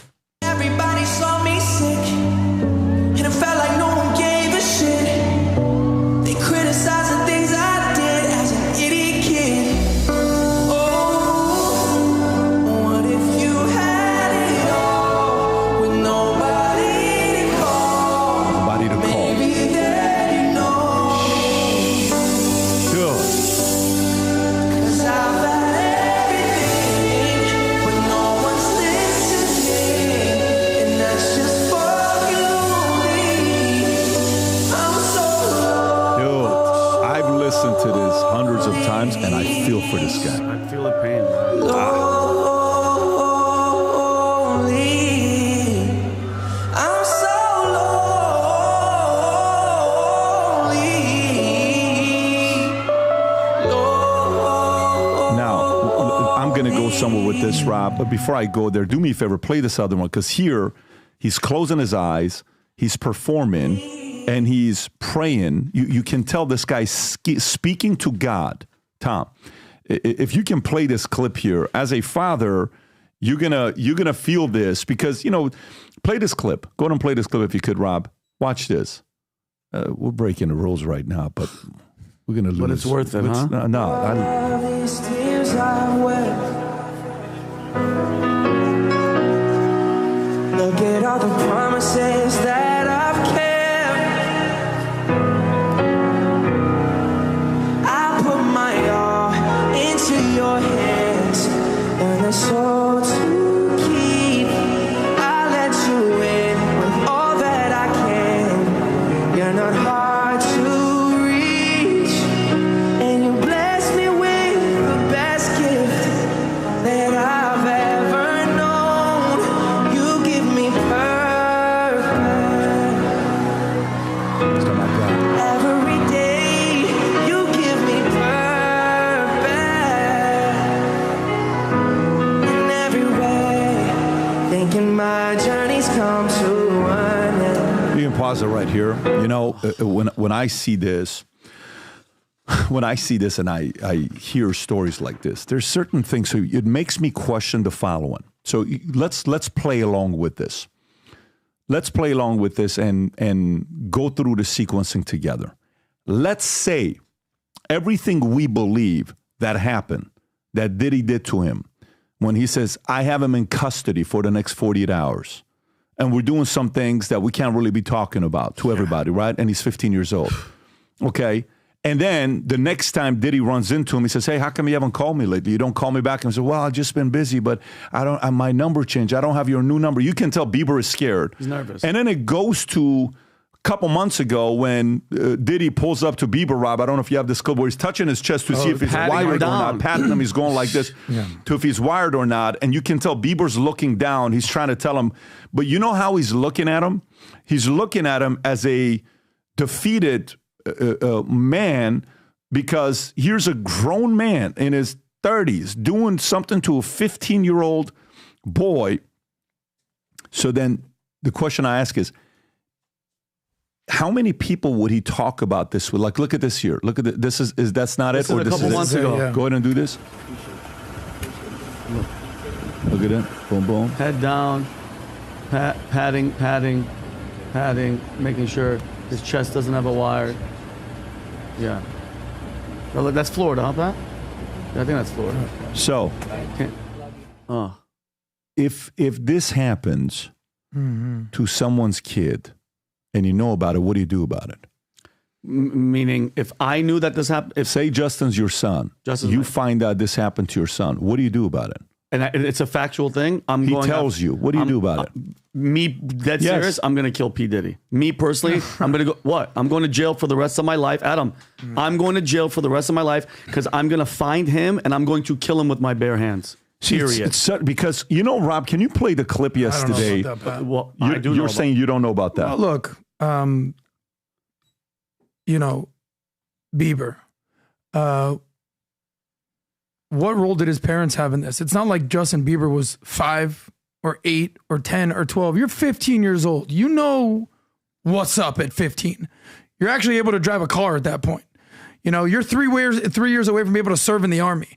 So I am not condoning anything whatsoever under for anyone under 18. Actually, I think 30 states in this country, you can be 16 years old before that you actually have sex with someone who's over 18.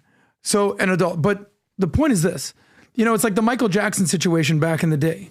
You know, you're dropping off 6-year-old kids, 10-year-old kids at Michael Jackson's house. At what point did the parents are like, what are we doing here? So what's the price that you're willing to pay for success? Justin Bieber, arguably one of the best musical artists in the last 10 years. By the way, do you know how old Justin Bieber is now today? 30 years old. He got famous 15 years ago when he was, and probably before that, but because if you're meeting Diddy, you're probably famous at that point. He's been famous for a decade and a half. At what point do the parents have to say, hey, look, we love our kid. We want the best for him. He really wants to go for this music thing. He's up here in Canada, and we're going to bring him to Miami, to LA, and we're going to give him a shot. Now, what happens behind closed doors, that's, you know, Justin Bieber and Diddy knows. But let's not get it twisted. The kid's not 5 years old. He's not 10 years old. You're 15 years old. You're at Diddy's house. Do I believe Justin? Do I believe that song, Lonely? Ridiculous song. Ridiculous. But at the same time, I mean, you kind of got to be able to make decisions. Are you saying at 15, Adam? I'm so confused. Are you saying at 15 he should have responsibility to not let a man molest him and potentially rape him? Well, A, yes. But B, the parents, where are they here? Why aren't the parents saying anything? The divorced parents, Adam. Divorced or not? I get what you're saying, but hear me out. Your son has. What's the price you're willing to pay for success? But here's my thing. There's a chance that if Justin Bieber, right there. That's it right there. If Justin Bieber doesn't go to Diddy's house and go to Diddy's flavor camp, there's a chance 15 years later we never even hear of Justin Bieber. So now he's worth hundreds of millions of dollars. He's one of the biggest music stars in the world, and we don't even know what happened to Diddy's place. Usher discovered. Hold on a second. Justin Bieber in Canada would sit there, play the guitar, and sing in the middle of the street like those street performers. And Usher found him, and then Usher, it's almost like a grooming circle. Usher brings him allegedly. I said it's almost like a grooming session where he brings him back to the guy that allegedly groomed him. And I get where you're coming, where the parents are probably like, oh my God, he's getting invited with a friend to go to Diddy's to learn all this stuff. At the end of the day, you can't, as a 15, you expect a 15-year-old to take responsibility for something. But there's a massive difference. I'll say one last thing, and this is just society. There's a massive difference between a 15-year-old boy and a 15-year-old girl. If you're a 15-year-old boy and you're that kid that somehow has sex with your math teacher, what are all the kids in class say? Bro, that was awesome. It's amazing. You're the coolest kid in school. You do that as a girl? Oh, that guy's getting arrested. It's ridiculous. There is a double standard here.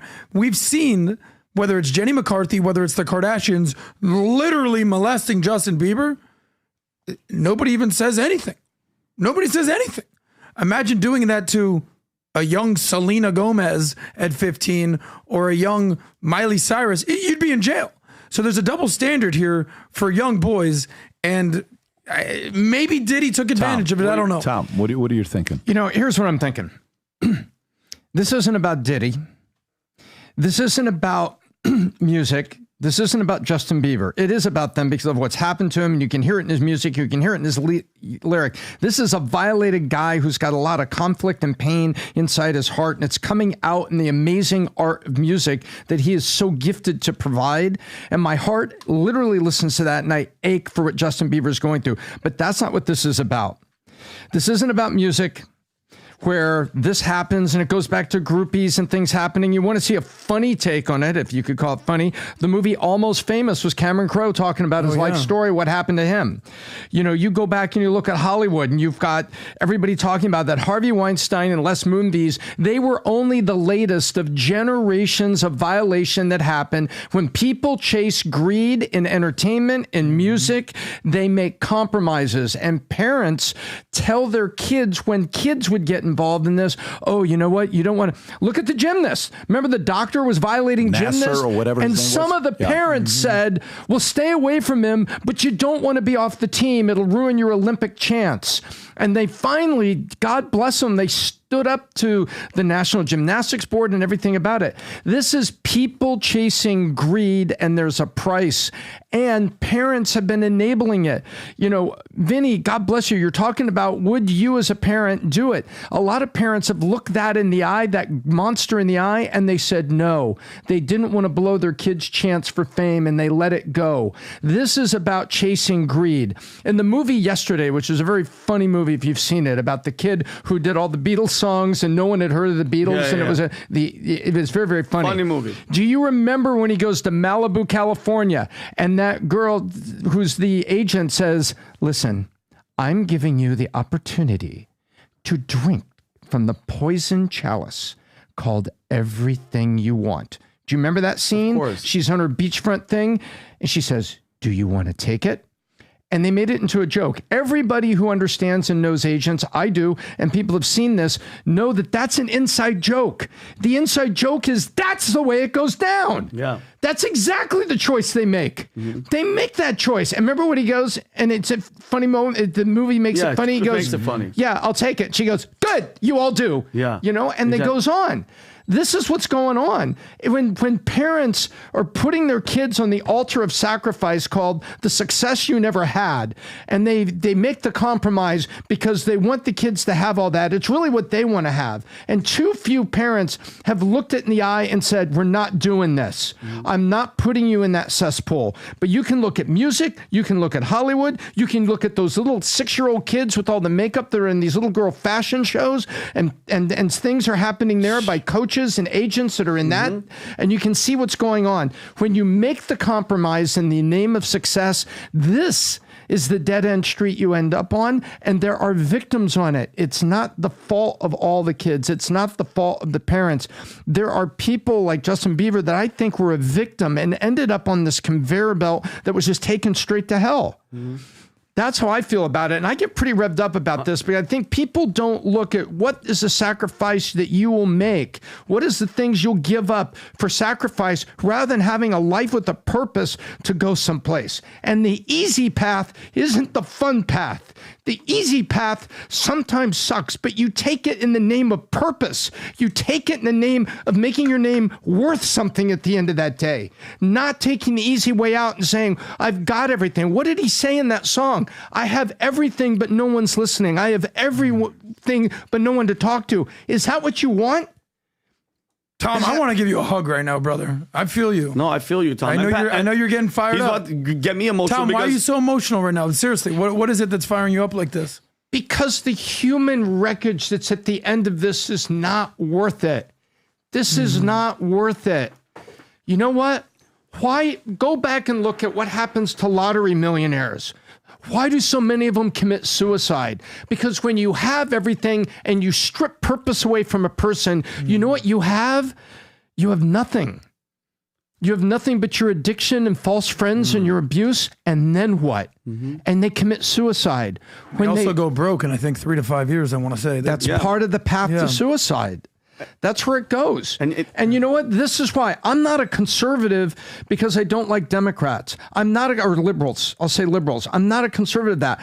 I don't want to give things to people because I think it strips away human dignity and prevents them from someday enjoying accomplishment and the personal, solemn, wonderful human pride that comes from saying it wasn't easy, but I did it. And when it's not easy, it's that much sweeter. Yeah, Tom, I love you, man. By the Thank way, you let me thank you for that, Tom. Tom, amazing. Let me say this. You know, think about things that happen in your life, to everybody. Painful things that happen in your life, right? Okay. Think about the top 5 most painful moments that happen in your life. Okay, not top 100, not top 50, not top 5. As it gets higher and higher, you know what happens, Tom? Okay, you know what happens as you get higher and higher. Okay. As it gets higher and higher in the top 5, Tom, fewer people know. That's very true. They don't know the walk you're walking. They don't know the rough path. So it goes like this. Top 100, yeah, you talk to some people. Top 50, maybe. Top 20, fewer. Top 5 is very, Tom, very, I know the chat, comment is going on. Top 5, you get top, and then there's a top 1. Yeah. Which one is what? That's Bieber's one. Yeah. And no, typically when it goes 5, 3, 1, typically only one person knows. And you know who that is? The man upstairs, if you got faith. This is why living life without a relationship of a God or someone you pray to, long term, it is the most lonely life you'll ever live. If you try to live life just all by yourself, the argument for an atheist or whatever it is a miserable life to live, because eventually who are you going to talk to about some of the things that's happened to you? FYI, I have Bill O'Reilly on last week, and we're having a conversation. He says, life's not fair. Life's hard. You're going to experience everything, right? Life's not going to be fair. You're going to be taken advantage of. You're going to be betrayed. He's telling stories about George Washington, of how, George Washington's mom and George Washington, the kind of a relationship they had that no one knows about. It was nasty, right? That's the whole book that he wrote, that he talks about all the things that the confronting the presidents of U.S. Everybody that makes it to the highest level, they've all had some kind of a challenging thing they lived. The part that gives me hope with Bieber is the fact that he's doing his best to stay as close to God as possible. Many years ago, he was spending a lot of time with that one band that did a few great songs. Hillsong. What was a Hillsong? Yeah, but there was also spending time with. I know that. I don't want to go there. Out. Yeah, I'm not going to go there. But Hillsong was out of Australia. Hillsong United, I think. Yeah, they were insane. I think they have probably 3 of the greatest Christian songs. Oceans is Hillsong. Oceans, amazing. Right? Like I Surrender. What a beautiful name. This is them. And then he's hanging out with them, and there's a big falling out with them because they started, started turning into partying instead of all that stuff. And then no one invites these guys anymore like they did before. They were the ones that everybody would go to these guys' concert. So the fact that he has God in his life and he stays close to that, that's the part that gives me confidence. And Stephen Baldwin's daughter, that he's Mahaley, that they're together with, it seems like she is really good for him as he's going through this. Good for them. We wish him nothing but the best. And for a guy like Diddy to be doing what he's doing, accountability is around the corner. Because like Cat Williams said, man, you can't get away with this kind of stuff for too long until eventually people realize how abusive you are. Your interview with Stephen Baldwin, Haley Baldwin's father, just came out last week? Yes? Okay. Amazing. Yeah, over the weekend? Anything that stood out to you from that regarding Justin Bieber and Diddy? Well, I kept asking. I asked him a couple questions about Bieber. He says, honestly, I don't want to go too much into it. Obviously, the sensitivities. Son-in-law, yeah. I said, how's the relationship? How often you guys meet? What was it when you guys first met? He kind of opened up a lot about it. Mm-hmm. But if I were to count how many times he said Hollywood is evil, yeah, I can't tell you how many times he said Hollywood is evil. I watched it, but the first 20, 30 minutes he said it. Hollywood is evil. Rob, how many times he kept saying that? And several different variations. The devil runs Hollywood. Hollywood is evil. But it's I'm a skeptic. Anytime I hear a theory, I'm like, okay. I'm starting to hear that more than ever now. We had our friend Jimmy that came and performed at the event. He's like, no, I saw it with my own eyes. I mean, I'm talking satanic stuff. Yeah. Young worshiping, sacrifice stuff. Look, what's the rapper girl these days? Not Cardi B, the other girl. The Spice? Not Nicki Minaj. Not Nicki. Megan Thee Stallion? No, not her. There's another one. Spice, whatever, the one that just twerks. That's all she does. The one she's like, I'm the devil, and Doja Cat. Thank you. She has a line that she basically says, like, I'd rather be famous. Like, whether I need to embrace the devil or not, F it, I'll be famous. Something of that capacity. She's coming out and saying it. Paint the town red. So, I don't care. I'll paint the town red.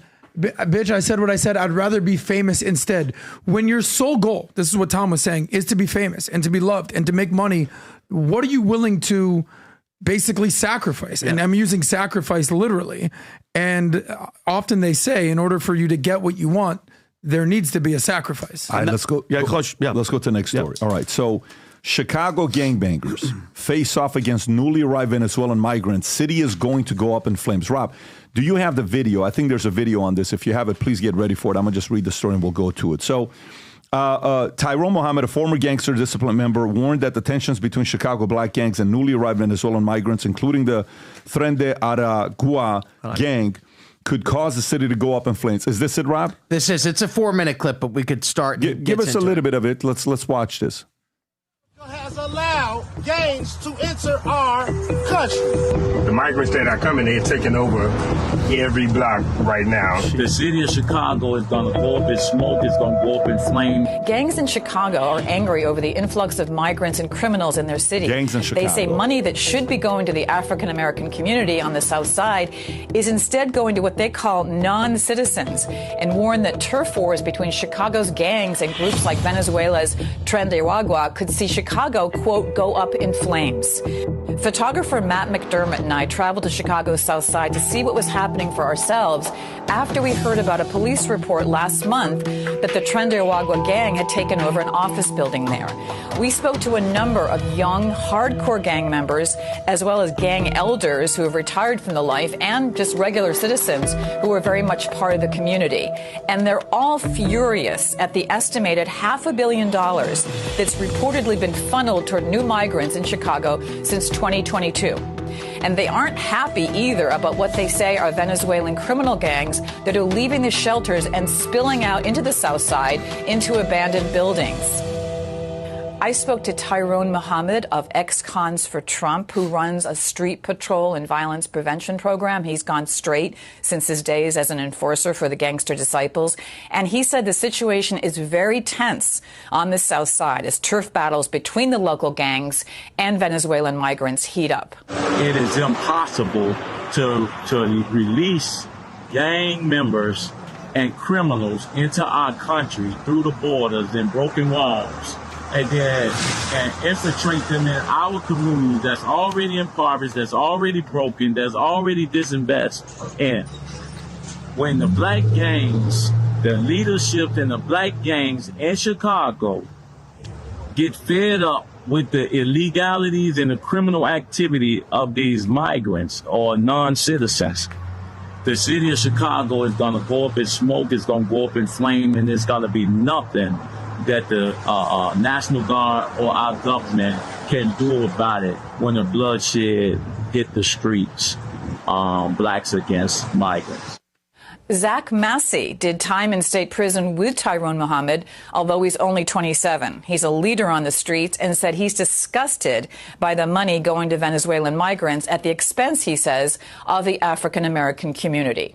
I finally actually talked to him on the translator app, and he told me all the things that he got going on, how they help him get a car, apartment, clothes, link. So it's just like, I just be looking at it like they ain't got no Social Security, no where they come from. He probably not even here legally.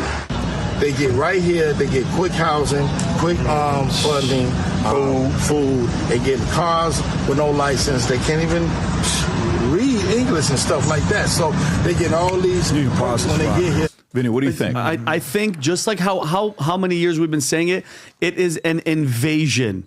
Okay, I remember Jim Acosta, he was like, Donald Trump, you're talking about these Venezuelan, this migrant, this caravan that's coming. And he goes, you keep calling it an invasion. Why do you keep saying it? He's like, because I think it is. And this is what you're getting. For gang members, think about it. Gang members in Chicago, one of the toughest, most dangerous places, are complaining that other gangs are coming in that aren't even supposed to be in the country. And he's right, Pat. That's going to get ugly. It's going to, because mind you, he's saying through the translation app that he's saying like all the stuff that they're doing with the drugs and the taking over apartments and doing this and doing that. It's going to get ugly, and it's going to get ugly fast. Well, and these are the gang members that, God bless them, have found something to get themselves straight. Some of them have been in prison, and they're all talking about building up their community and building a better tomorrow. This is the side of the gangs you're seeing. What you didn't see in this clip is where news people have been able to speak to some of the active gang members that have said that the Trendy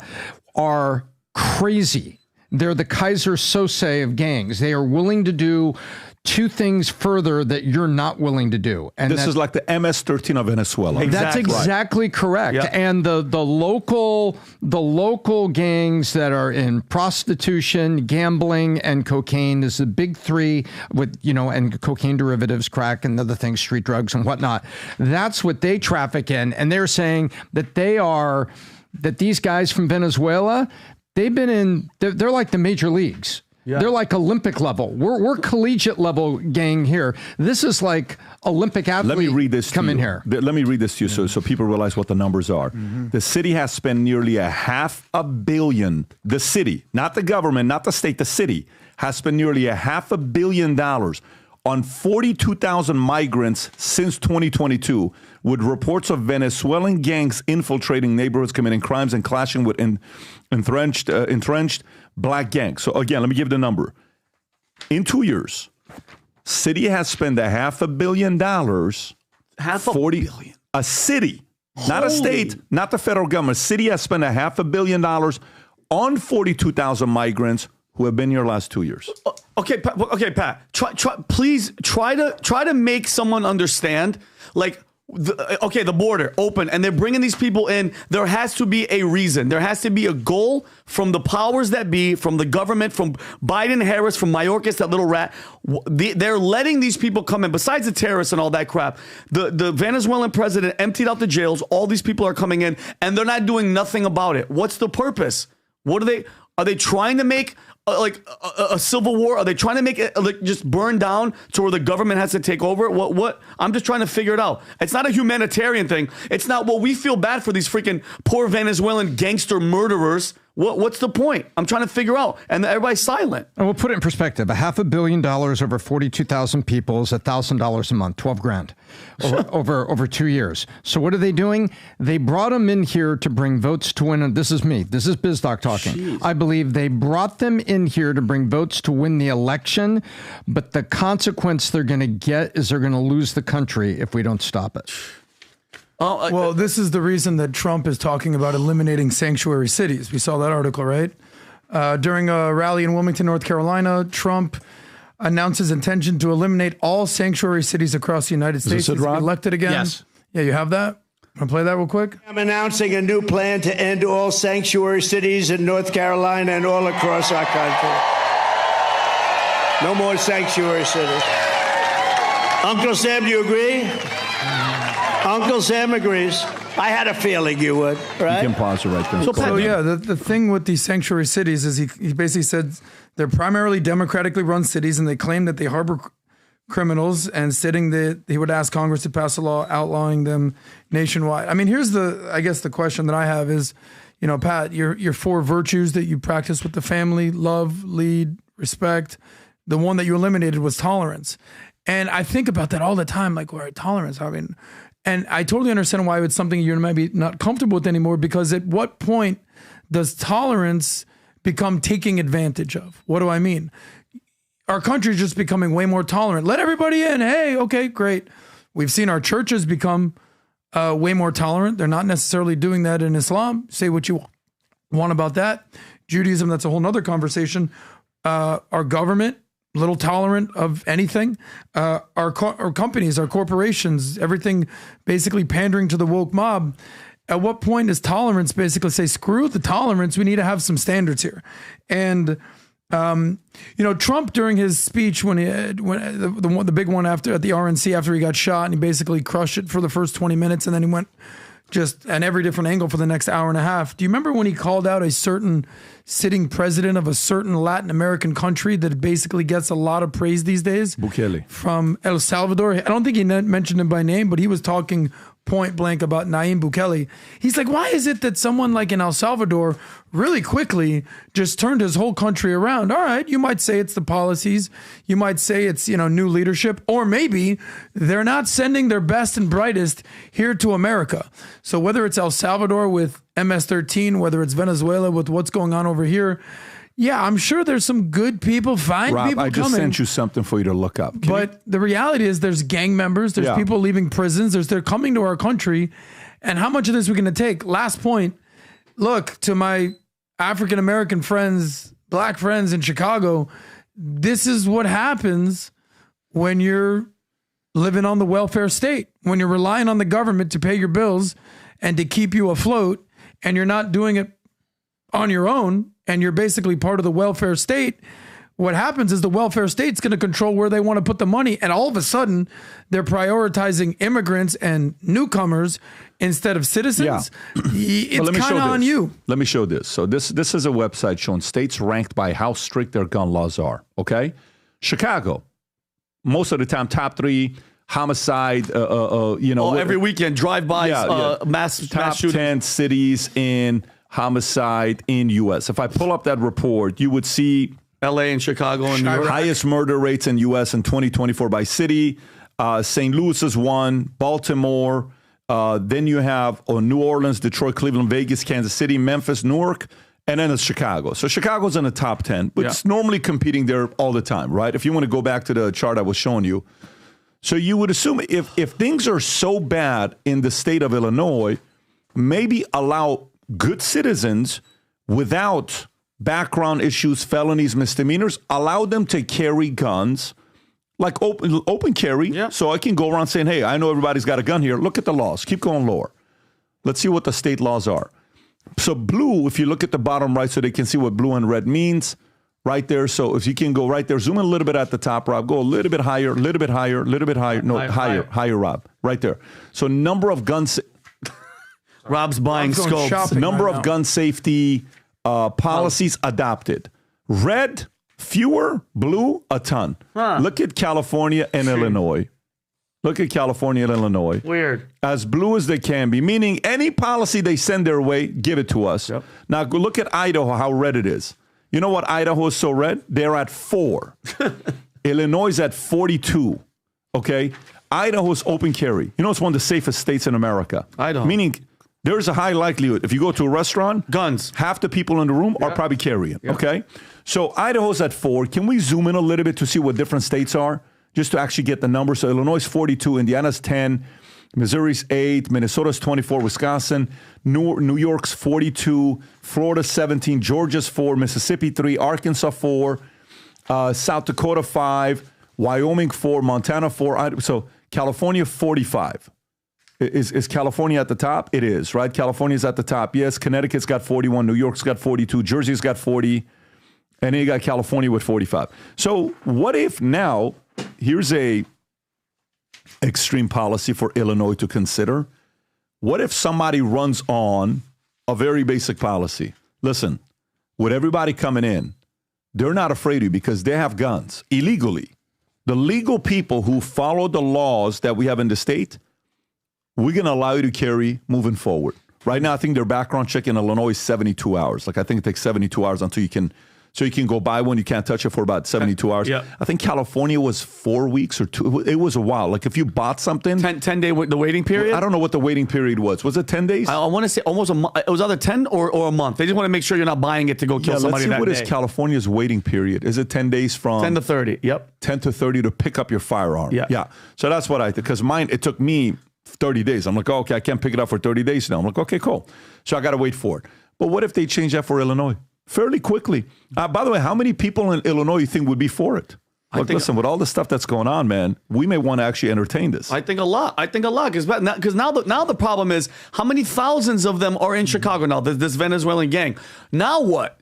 How are you going to combat these guys? Because they're armed. They're not having a problem getting these guns in these gun-free zones. Now who's going to come in? The only possible explanation or reason is you're going to have the National Guard come in there, Pat, because these are gangs, and you guys called it the Kaiser Associates of Gangs.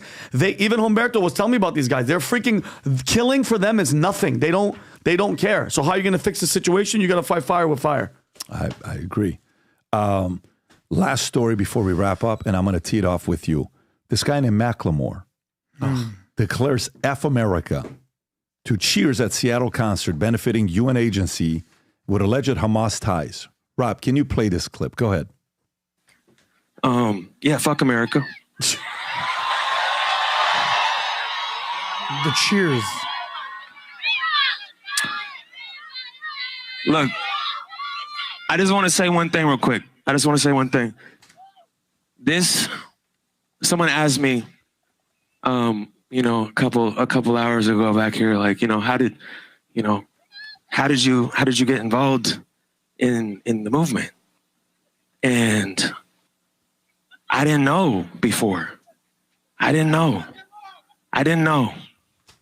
And we were on tour. And October 7th happens, and I start paying attention, and I start learning. I start listening. I start going back and learning the history. And this issue that was deemed so complicated. Oh, that's complicated. You don't want to go there. No, it's actually not that complicated. Oh, really? You can stop Macklemore, the white rapper. Go ahead. Pat, and Pat, I don't have a lot to say, and I'm not going to cuss because I've changed my life, but F you, Macklemore, with your trashy ass music. This guy has made millions and millions in the best country in the world, touring, selling records, shirts, merch, in this amazing freaking country that this country let you get to, and you're going to go on stage and say F America because you don't like a situation that's happening in the world, as if we haven't had multiple problems that this country has had. I am sick and tired of people like this. Oh, if Trump wins, I'm going to move, and as if anybody gives a shit. Nobody is listening to your music, and even the people in the audience cheering and clapping. It wasn't like a great standing ovation of applause, but the level of animosity and hate towards this country, I'm just fed up with it. Pat, I can't even. It just drives me nuts. I forgot. By the way, I didn't even know he still lived here. That's how much I could give two shits about Macklemore. Period. The problem is not that he's made millions on it. The problem is that so many young Americans have reached into their pocket to give it to him. Great point. Adam's a huge Macklemore. I thought you were going to pop some tags because he only's got $20 in his pocket. I thought that's what you were going to do. Well, what was that song where he's like, hey, when I was a kid, I thought I was gay. What was that? Remember that lyric? Remember that one, Rob? I didn't listen to that Bob, one. what was the lyric? Hey, when I was a kid, I thought I was gay. He's horrible. Yeah. Like, he's horrible. Listen, for those, go ahead. Give it to us. Tell us, Macklemore. I'm going to give it to you. Take that. Look, I've talked about this before. The very strange, sort of bewildering relationship between the Islamist, jihadist, extremist right and the woke left progressive agenda. You would think that it's completely conflicting ideology, but this actually was sort of the premise of what happened in 1979, the revolution. It was the two-day party in Iran. There was the Communist Party that basically helped bring in the Ayatollah to Iran. I mean, am I saying that accurately, PBD? So it's sort of, and I sent you this video, is sort of a byproduct of Russian propaganda, because that's where Marxism and communism and this extremism sort of came from, but basically it sort of hijacked the Islamist movement in 1979. So what's happened is there's been a slow burn here in the United States where we talked about earlier that what percentage of universities are liberal professors versus ridiculous. So I mean, whether it's the music industry, whether it's Hollywood, whether it's universities, whether it's media, they've all gone so far left, and the left hasn't just gone a little bit left.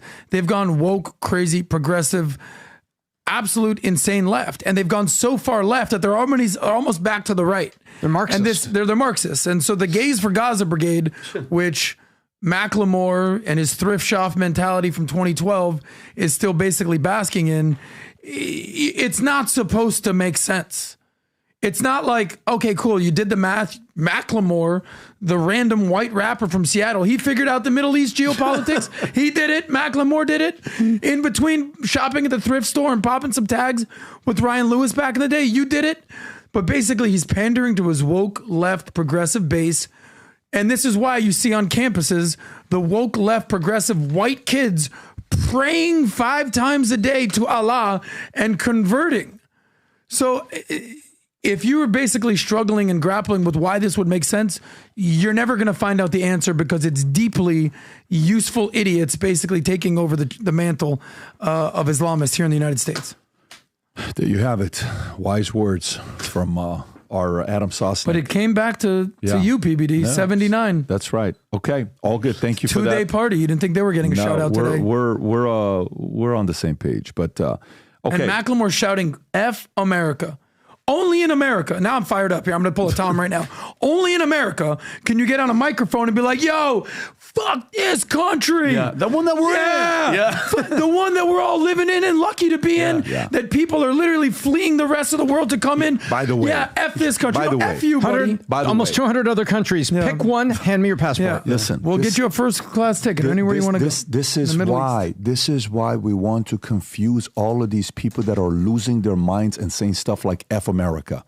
To combat that and compete against it, the way you do it is give the opposite energy to it. This is why we want 1 million people to wear the gear Future Looks Bright with the American flag next to it and the Valuetainment logo, okay? If you love America, okay, and if you believe Future Looks Bright and you support this brand Valuetainment, which represents capitalism, entrepreneurs, free thinkers, family, core values, those things that you watch this content for, go represent this gear. On November 5th, we're going to do something. By the way, the hats, the shirts, the gears, the hats are being ordered left and right now, both the white and the red. This is brand spanking new merch drop that we just had right now. Don't be the person coming back to us in 2 weeks saying, hey, can we get these things or not? It's out there for you to order. Go place your order. Link will be below. When we have our party on November 5th, the way to come in, aside from buying the ticket, we want 1 million people to wear the Valuetainment Future Looks Bright gear. Go represent it, wear it at work, wear it at church, wear it at the gym, and see how many other people will come up to you and say, hey, man, me too. You too, me too, me too, you too? Yeah, me too, man. What do you do? Let's exchange information. That's exactly what's happening with Valuetainers. The right people are founding each other. We love you. We appreciate your support. Tomorrow will be an interesting interview going out. We'll do another podcast on Thursday. Then we got another interview going out on Friday. A lot of big news being made here soon. God bless everybody. Take care. Bye-bye. Bye-bye.